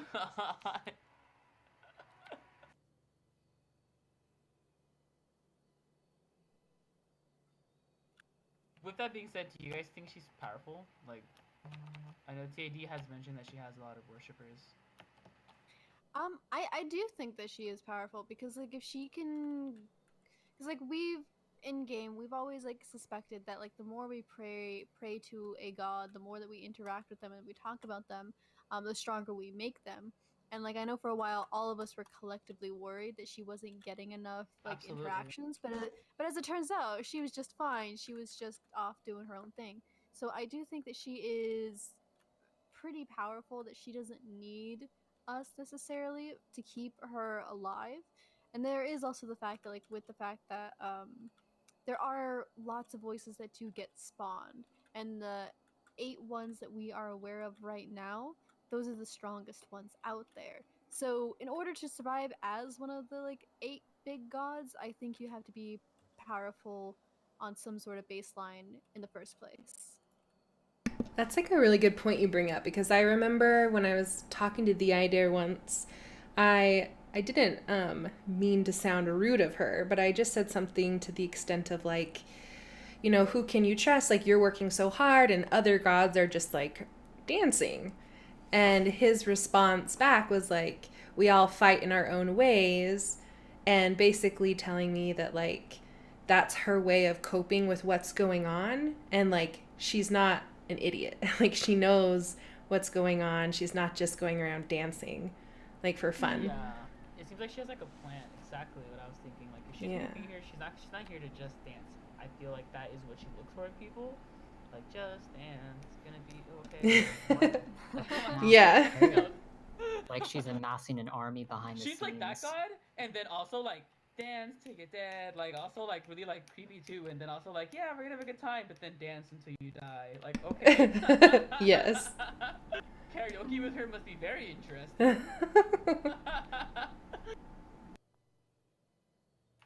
Liz says that her opinion of Dance for Us is vastly different than most of the community. What do you Ooh. think about Dance for Us, Liz? Tell us. She adds Tell Good us Guy in that Pie. chat. Hello, Good Guy Pie. Ooh, let's see if I can get around here. You need some help? Oh, shoot, I didn't even realize the mission was finished. Oh. We work quickly. I swear I'm not usually this scatterbrained. I was just so caught up in talking. Liz says that she doesn't really see her as a party girl, because there's more to her beyond just a quote. I definitely agree. Like, I think partying and dancing is like one easy way for her to be worshipped and for her to show like who she is as a person, but I don't think that is like her whole domain, so to speak. Like I said, I think she's a lot more of a hedonistic god than anything. Like, and hedonism can take any sort of like form, whether it's not so like child safe things like drinking, drugs, stuff like that, or overspending on like gotcha machines or like stuff like that. And like dancing is something that tends to get people pretty excitable, so I think that's an easy way for her to communicate with people, but I don't think it's her entire thing, no. Yeah, Liz kind of touches on that, and she says that Dance for Us has been very vocal of where she stands in terms of SAO from the beginning, where most of the other gods have taken time to finally hint, and I guess she's kind of alluding to TMC, who was like, I cannot stand Idol By any longer, and Dance is a more showing of not caring for the rules and just going and being yourself, despite what the surroundings are expecting of you, but focusing on the dance and saying it's making her soft in regards to things happening around isn't accurate in my eyes. Yeah, I totally agree, Liz, and I feel like that's what the idea was alluding to when I was saying that, you know, she was just a soft, flighty, you know, not concerned at all god, and he corrected me and was like, no, dance is how she may process things and how she deals with things, but, you know, talking more about how that's more of where her power comes from and it's not a negative thing. He does still always call her flighty, but yeah, no, she feels like she's very powerful, but often maybe like a black and white, more of like a black and white type god, where she just wants to do something because she wants to do it, if that makes sense. Definitely, I agree. Yeah, and like Liz says, the new mission is a big indicator that she's more action focused than many of the other gods. Because if she's laying these grid symbols and then it makes them like maybe dance till they're dead, then I guess she's taking some sort of action with the Whittaker. Yeah, and I think that's really interesting, the fact that this is even a mission for us, that we're very clearly working with her to send these sleepers to their dancing death. That is very true. I hadn't thought about it like that. I love it even more. They heal at the end of the mission, so it's not like we're actually out of exhaustion. In Archer's perfect world, we murder all the sleepers in various methods. We gotta show that we're better.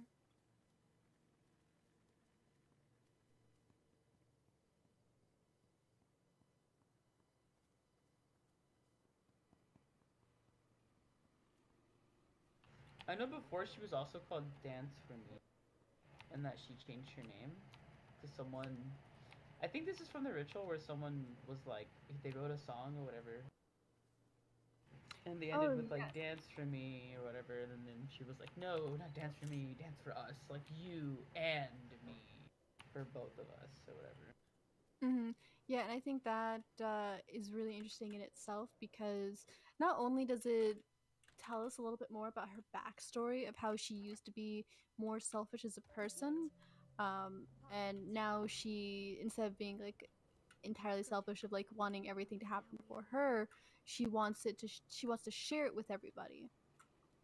But it says a lot about her backstory. It says a lot about like how the gods work. Because I think this is something that we have touched upon quite a lot, and especially in like the main Discord, where we take this as like the evidence that gods change and their aspects change with them, and when that happens, their names go with them as well. Yeah, gods certainly seem to change in the way that every time they host someone, they become a little more like that host, and we become a little more like them in returns. And I know that the voice of the of the of the voice of the voice depends on the person that hosted it as well. So there is some sort of influence. What do you guys think about the name change and like who she might have been back in the day, Kyle? I feel like she might have been exactly what she was saying. A lot more selfish, maybe narcissistic even. Like, you're gonna do this and you're gonna do it in my name. Like, I don't know, Old Testament God style. Old Testament God style. I love it Like, so who much. knows? She might have gotten really angry if you didn't do what she told you. Yeah, she might have. And I would believe it too. I like that idea. And I just smashed my ankles, and there are two sleepers right here. Well, I'm having fun. Ren mentions that one day she wants to see a mission where all the sleepers are doing iconic missions and the losers are trying to deal iconic dances. Oh my god, and the losers are trying to deal with it. Whoa. No, sleeper, stop doing the Gangnam style.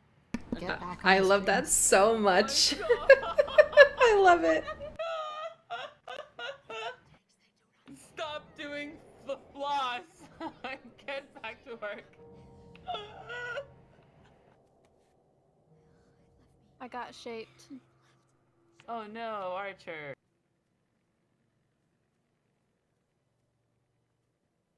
Coming down there to get shaved with if I fail. Fantastic. Way ahead of you, Kyle. What about you, Leia? What do you think Dance for Us used to be?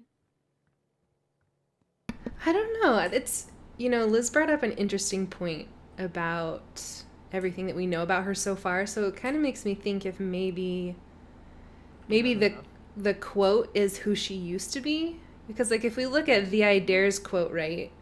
That's not really how he is now. So if that's the case, maybe Liz is onto something, and that quote is she used to be that hedonistic god, that party girl, and now she's like arming up for the fight and caring more about others. What if the same is true for all of the quotes on the ritual table? If that I'd like to see the one Prezio change. Yeah, that would be really, But really yeah. interesting. Me too. Yeah. That's a really good point. Because I know there's been a lot of talk about the idea, like who he is as a person, like slowly shifting. So I do wonder how much longer his quote is going to actually apply to him, and how, if that means everyone else's quotes might get a little bit of a spiffing up too, if we continue to influence the story and influence the gods themselves. Yeah, and going back on that, maybe that's what Nilsby kind of mentioned, that the way that we might influence the narrative. Maybe our interactions with the gods actually influence them in more ways than we might think like that. Yeah. Liz does say that she thinks that all gods are changing in the game, and that they've all made choices and actions that don't match much what was massively acceptable for them. That's a really good point. So like they've acted out of character in a way. It's like this is a story and they all have character arcs. I love it. And we're like It's true. the external conflict. Yeah. Sort of. Yeah. We're like what shapes them in a way. We're the NPCs to their stories. We're There are like the NPCs. catalysts to their character. That's actually really freaky to think about. And I can't speak for the idea being like not the blind rebel anymore. On the quote, he's saying, "Hey, Bells, I dare you to do this dangerous thing." And then recently I was like, "Hey, Theater, I want to do this dangerous thing." He was like, "No, you do not want to do that dangerous thing, Kyle." Yeah, but then at the end he was like, "But if you want to do it, I guess." Like he was still like, "Okay, but if you do it, I understand because you're rebellious." Teehee, like XD. Good luck, don't die. Fades See you in the next box. Tuesday. Survive. Bye. The funniest part is that he pretended to leave and then talked to my teammate after that. He's like, he was so done.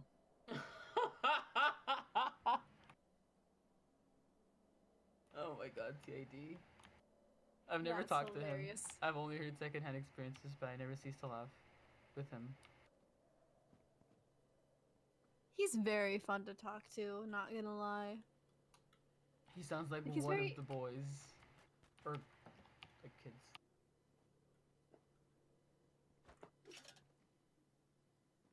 Let's see. I think that's most of our stuff for Dance for Us for this month. Is there anything else that anyone in the chat wants to discuss or talk about or even bring up about Dance for Us? Because like I said, she's one of the ones that we know the least amount. So anyone Sorry, the Oh. shape's running in this game. Oh, I see. Oh god. He's pretty angry. You know what? Let me come on up there and help you guys out because I'm over here like messing around with some stalagmites and film archives. But Oh, yes, you're right. my point stands. Does anyone else have anything they want to bring up about Dance for Us Or anything else. Yeah, and it goes for anyone like in here as well, like Kyle, Leia, Zayden. Thoughts? Well, I just read something Spoderman Fanfiction. posted. Absolutely, I read it too. Yeah. Let's talk about Yeah, it. that is actually really interesting. So, Spoderman posted, "I don't personally think that the Idare's quote is outdated now. The Idare's purpose is to rebel against the rules, and that's what the quote is. He may not make dares anymore, but he still rebels against what is told." So it's kind of like a different way to look at things as well. You're right. That's I think true. he's more mindful about his dares only because his last dare was so incredibly ill planned that he cannot escape the guilt for. So I think that sort of thought comes into his head when he thinks about, oh my god, am I really gonna just let people die like I did last time, basically. And Kyron says that she really hopes that we see more dance for DFY. DFU. I definitely agree. Like I want to see so much more of her. I think she's got a lot of interesting stuff going on behind the scenes that we need her to come and show them off already rather than hiding. Come on, girl. Take us to the moon, Dance for Us. I Let want us to see more dance on stuff the than moon. just the moon. Like, imagine if like there was a woods level that you got transported to with like the said quote unquote. That like, would shows have to be up the or eighth whatever. doing that. Oh Yeah, my but I'm god. saying, Taking like, us in the- imagine to the if woods. stuff like that would happen. Like, we'd have to solve like the gods' intricate puzzle map theme to them or whatever. That'd be interesting. I'm like 1,000% down. I'm like 1,000% down. Yeah, let's do it. Let's do it right now. That's way more than needed. Kyron is curious about DFU's thoughts about making the sleepers die from dancing. I don't know if that's an exact way to combat things. You're killing people, so. I do think I have a good idea of what she might be thinking. hey, these people are working for my parents. Now they must die. I think now, like, some voices don't even consider host to maybe be human. They might just consider host to be part of the voice, and that's all they see. They might start becoming blindsided to the host's humanity in their life, maybe.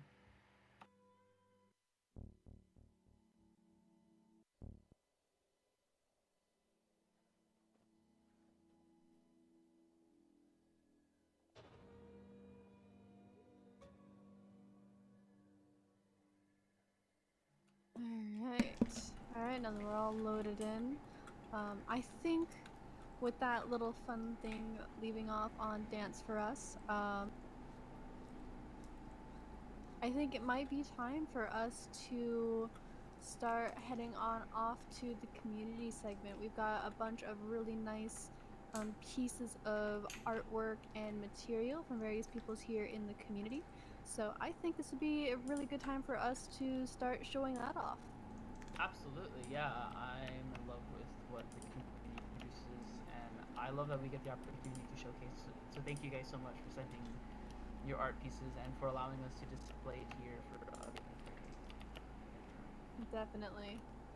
So, Let me get that. In a quick second. Yeah, let me see. Oh, yeah, I think it worked. I hope it worked. Hey, there it is. Perfect. Alright, this is the community spotlight for the month of May.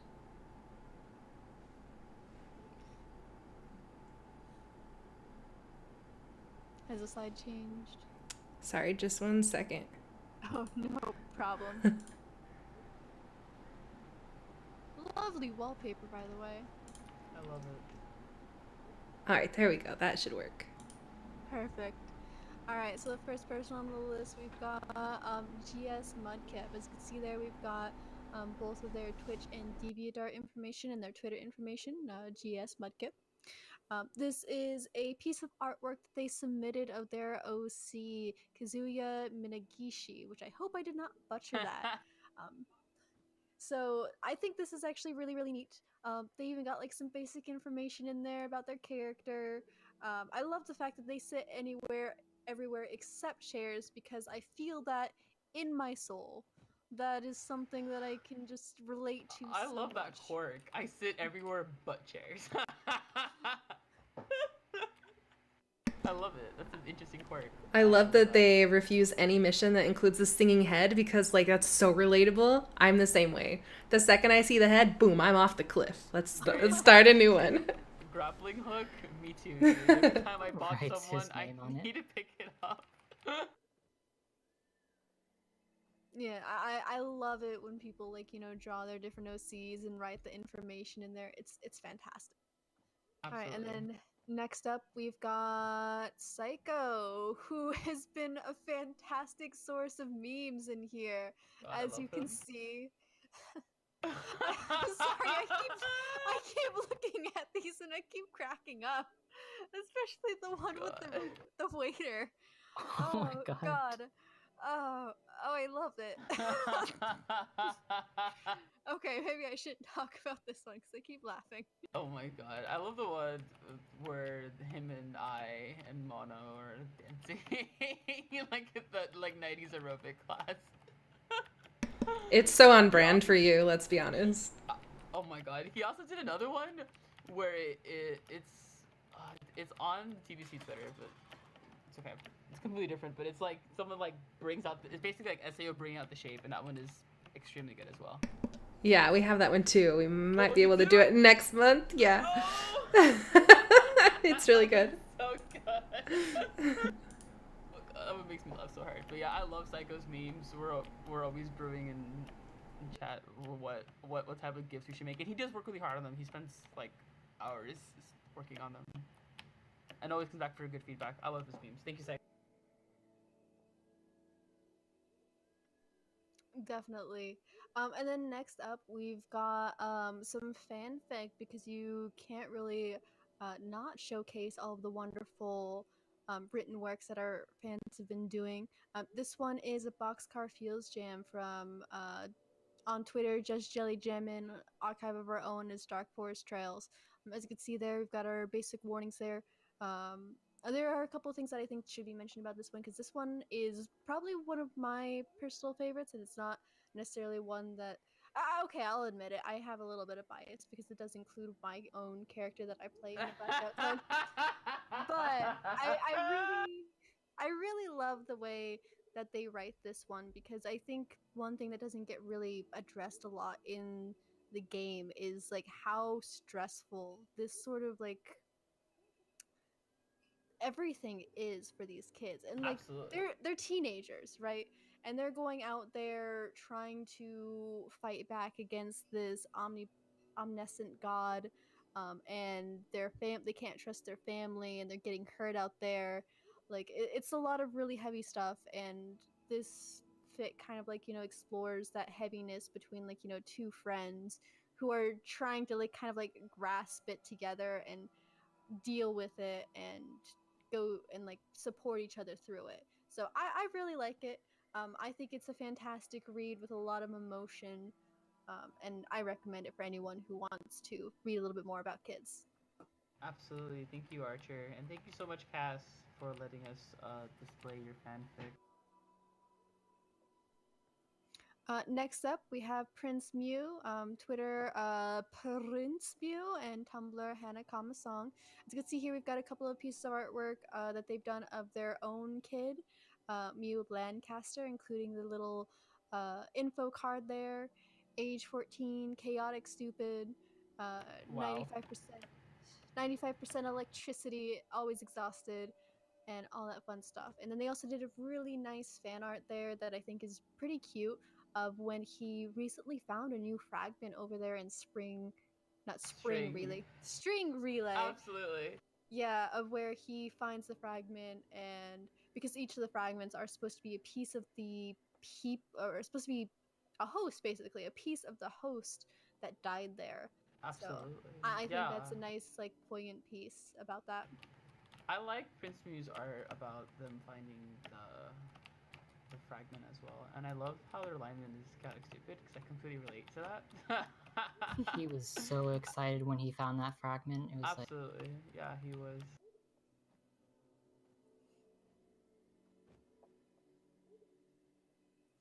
All right, and then next up we've got Azura J, which is a fantastic illustrator that we have in the Blackout Club Discord. As you can see there, they've done like full-on painted pieces. Mm-hmm. You can find them at their Twitter, Azura J, and then their art station, Azura J, as well.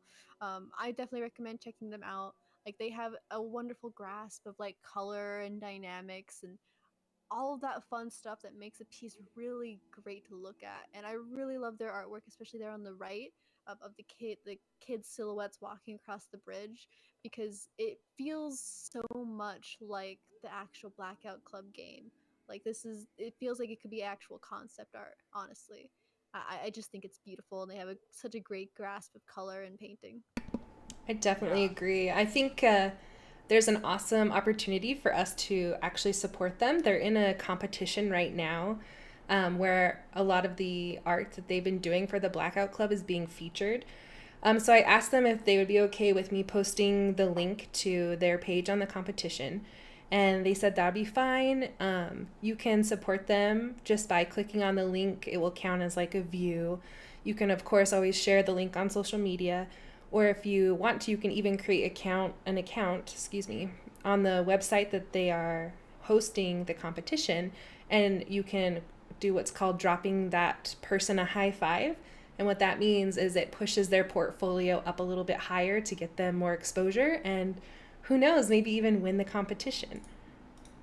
Absolutely, I think it's a great way for us to get together and support a member of our community, especially such a talented illustrator like Azura J, who has produced such beautiful art for concept art, or not fake concept art, I guess. Between the scenes. I really like. It looks so real. I almost called it concept art for real, but it's really good, and I think it's a great way. So I think it'd be really nice if we could all pitch in. I definitely agree. Yeah. That spot. See it? All right, and then next up, we've got Lavanya. We've got a couple of sketches in here of their Blackout Club character who shares the same name, Lavanya Littlefeather. They do really fantastic like character cards with like really brief information, and they just have really beautiful illustrative artwork that has just this great grasp of like color and like fluidity to them. I definitely recommend checking them out. They're on Twitter at Lazy Clover, and yeah, it's fantastic. I love the diversity. I love the fluidness. I love the way they draw flowers. It's great. Yeah, I love Lavania's art. She's extremely talented. She's also a lot of fun to play with. Her and Tabula, I know they're always playing together. It's very well done. You can tell she put a lot of effort into it. Or they. Oh yeah, they. Sorry. Next up is Bucket.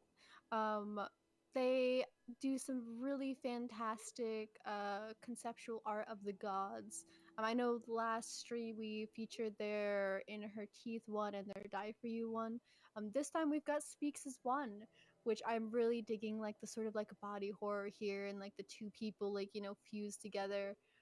I think it's fantastic, Absolutely. and I love their coloring and their lighting that they're doing here. Yeah, they look so organic and almost like in pain to be together. I love it. It has such there's so much, I guess, like how we talk about negative space, so much negative space with the drawing that you can create almost a narrative just by looking at it, even though Bucket presents none to it. It looks so nice. It's very well made. Looks like it could have Definitely. easily popped out of a Lovecraft horror story. Yeah, absolutely. That's so true. It makes you go insane when you look at it for like more than a minute. And don't quote me on it, but when I was talking to them, there may be more God art coming next month. I know, don't quote me on it, but very exciting. Sounds exciting.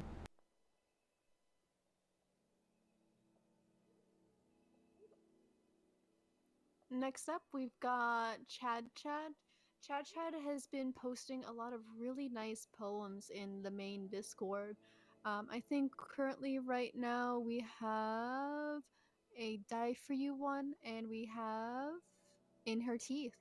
So I definitely recommend to take a good look at these, because they have such a really great way with words. They have a really great way of like painting a picture with just these words in very short amount of like space too.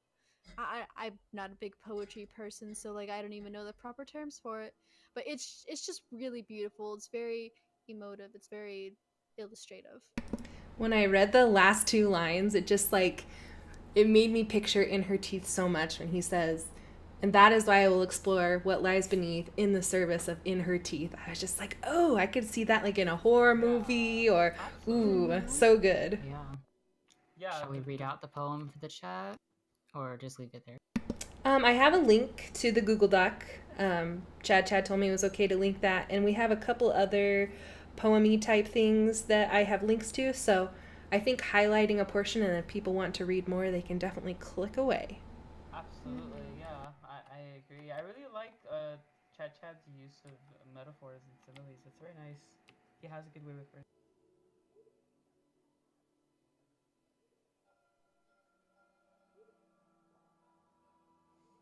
Next, we've got Ren, who has been posting some incredibly cute little chibis in the chat, of their kids and their friends' kids and everything like that. As you can see here, I love the little kids all kind of just huddled together in, I'm guessing, the boxcar. Because my first thought is like, a cave, and I'm like, oh god, who wants to camp out in one of the caves when the Lucids are nearby? God, no.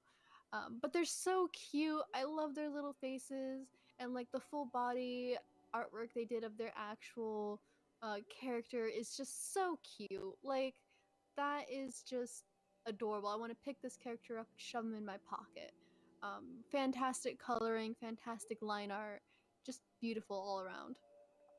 The thing I love so much about the little chibi drawing is before I even read who the players were in the photo, when I saw the red-haired girl, I was like, oh, look, she looks like she's working so hard on either like a painting or something like that. And I immediately thought of like, oh, it kind of looks like a little mini Liz, like working really hard about what the next theory is, or getting like something ready for all of us to see. And then it was Liz. It's just so perfect. I loved like even the little eyebrows. It's just great. You can definitely tell exactly who's who in there. It's great. I just love the little detail how Spoder's like almost falling asleep on his. Or at least it looks like he's almost falling. Like his eyes aren't nearly as open as the rest of the. Oh yeah. Yeah, the chibi art is very, very cute. I like it too. I also like Kyron's self-portrait of her character. Her character looks so kind, almost, like, and I guess, like, gentle. Definitely. I want to see a lot more artwork of this character, both from like a design standpoint and from the fact that she looks very interesting. So I want to learn more. Definitely. Me too, I want to definitely, see yeah. more artwork. Give us more! We demand more artwork! Next we have Kyle, who Kyle both has some fanfics on Archive of Our Own too underneath the same name, the Kyle F890, and then a little mini poem that he wrote for the Eighth God, which everyone knows I'm a sucker for murder gods, so I was really happy to read this.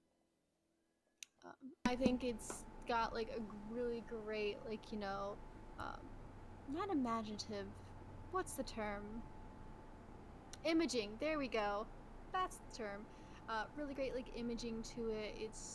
I think it like really encapsulates Murder God as a whole, and it's like done in like what, 6 lines? It's fantastic. I like it. It really is like super impassioned. That's something that kind of carries through to Kyle's writing. The story that we have linked is like a short scene called The Saboteur, and I was like kind of shocked because it was only 1,000 words, which kind of sounds like a lot, but that's not really a lot at all. So it was super short and fun. But like the way he was able to kind of give you that contextual feeling of the mechanics and the players and the NPCs in game and make them feel so real and like they were actually living, breathing, artifacts in this universe was really incredible. And I just have to say my favorite quote because in this short, he talks about a sleeper, Mr. Hayden. Lucid. Oh, a lucid, Mr. Hayden. And my favorite quote is Mr. Hayden fumbled with his radio, desperately trying not to drop it. He failed, of course. Like he failed at everything else he's ever done, and the radio fell to the ground and broke apart. It's the funniest thing I have ever read about a lucid ever, and like I'm still always like, oh no, why would you bully him like this? It was so funny when I first read that, and I cackled. It was. I was actually going to call him Mr. Perdici, but I decided to change his name because I didn't want him to be based off of a real character or like existing character. It's so perfect. I love it. I can't wait till we can feature more of your stories. Oh, definitely. Yeah, me too. I also love your poem. It's like really spooky. Oh, I know that like last line there, the last sentence. We need you once more, rise and prepare for the war. Like the war, Kyle, stop.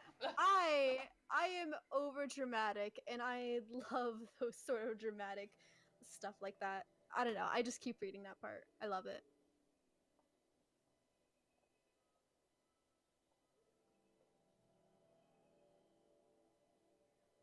All right, and that's it for our community segment.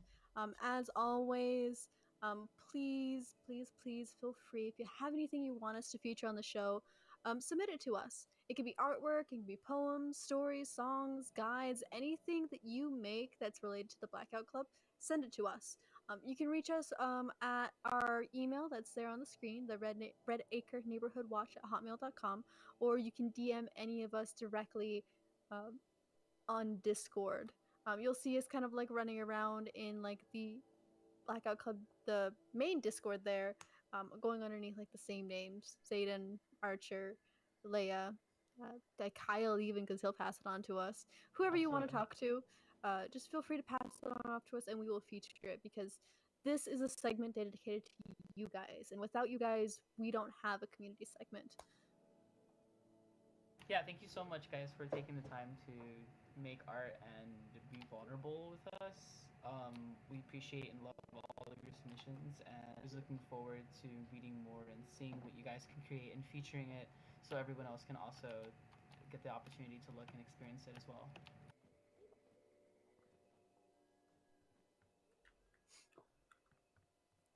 Definitely. Like, at the end of the day, this is like a co-op game, both in the actual game itself and as a community. Like, we need each other to have the full experience. And the same thing with this podcast. We need all of you guys to have a great podcast. And again, thank you guys for being there for us. Thank you guys for like submitting content. Thank you guys for tuning in to even listen to us talk about this. It means a lot to us. I think we should give like a giant thank you to Kyle also for being a guest on the show. It was a little bit late notice, but like hit it out of the park. It was great to have you. Oh, Thank you absolutely. so much, Val. Loved working with you guys for this podcast. So fun to do. Definitely, Like it's fun seeing to what have you guys here. are doing. Yeah, thank you, Kyle. We appreciate you. And I think this should be the end of the podcast. Unfortunately, we managed to shake off course a little bit earlier. They got really, really close to Zayden about like twice there. But Yeah. I feel like I'm starting to hear the footsteps outside my door with people Yeah, trying to I hear come them in and too. Yeah, they're harass pretty me close. next, I guess. Oh no, they're So- banging in the boxcar now. Oh no!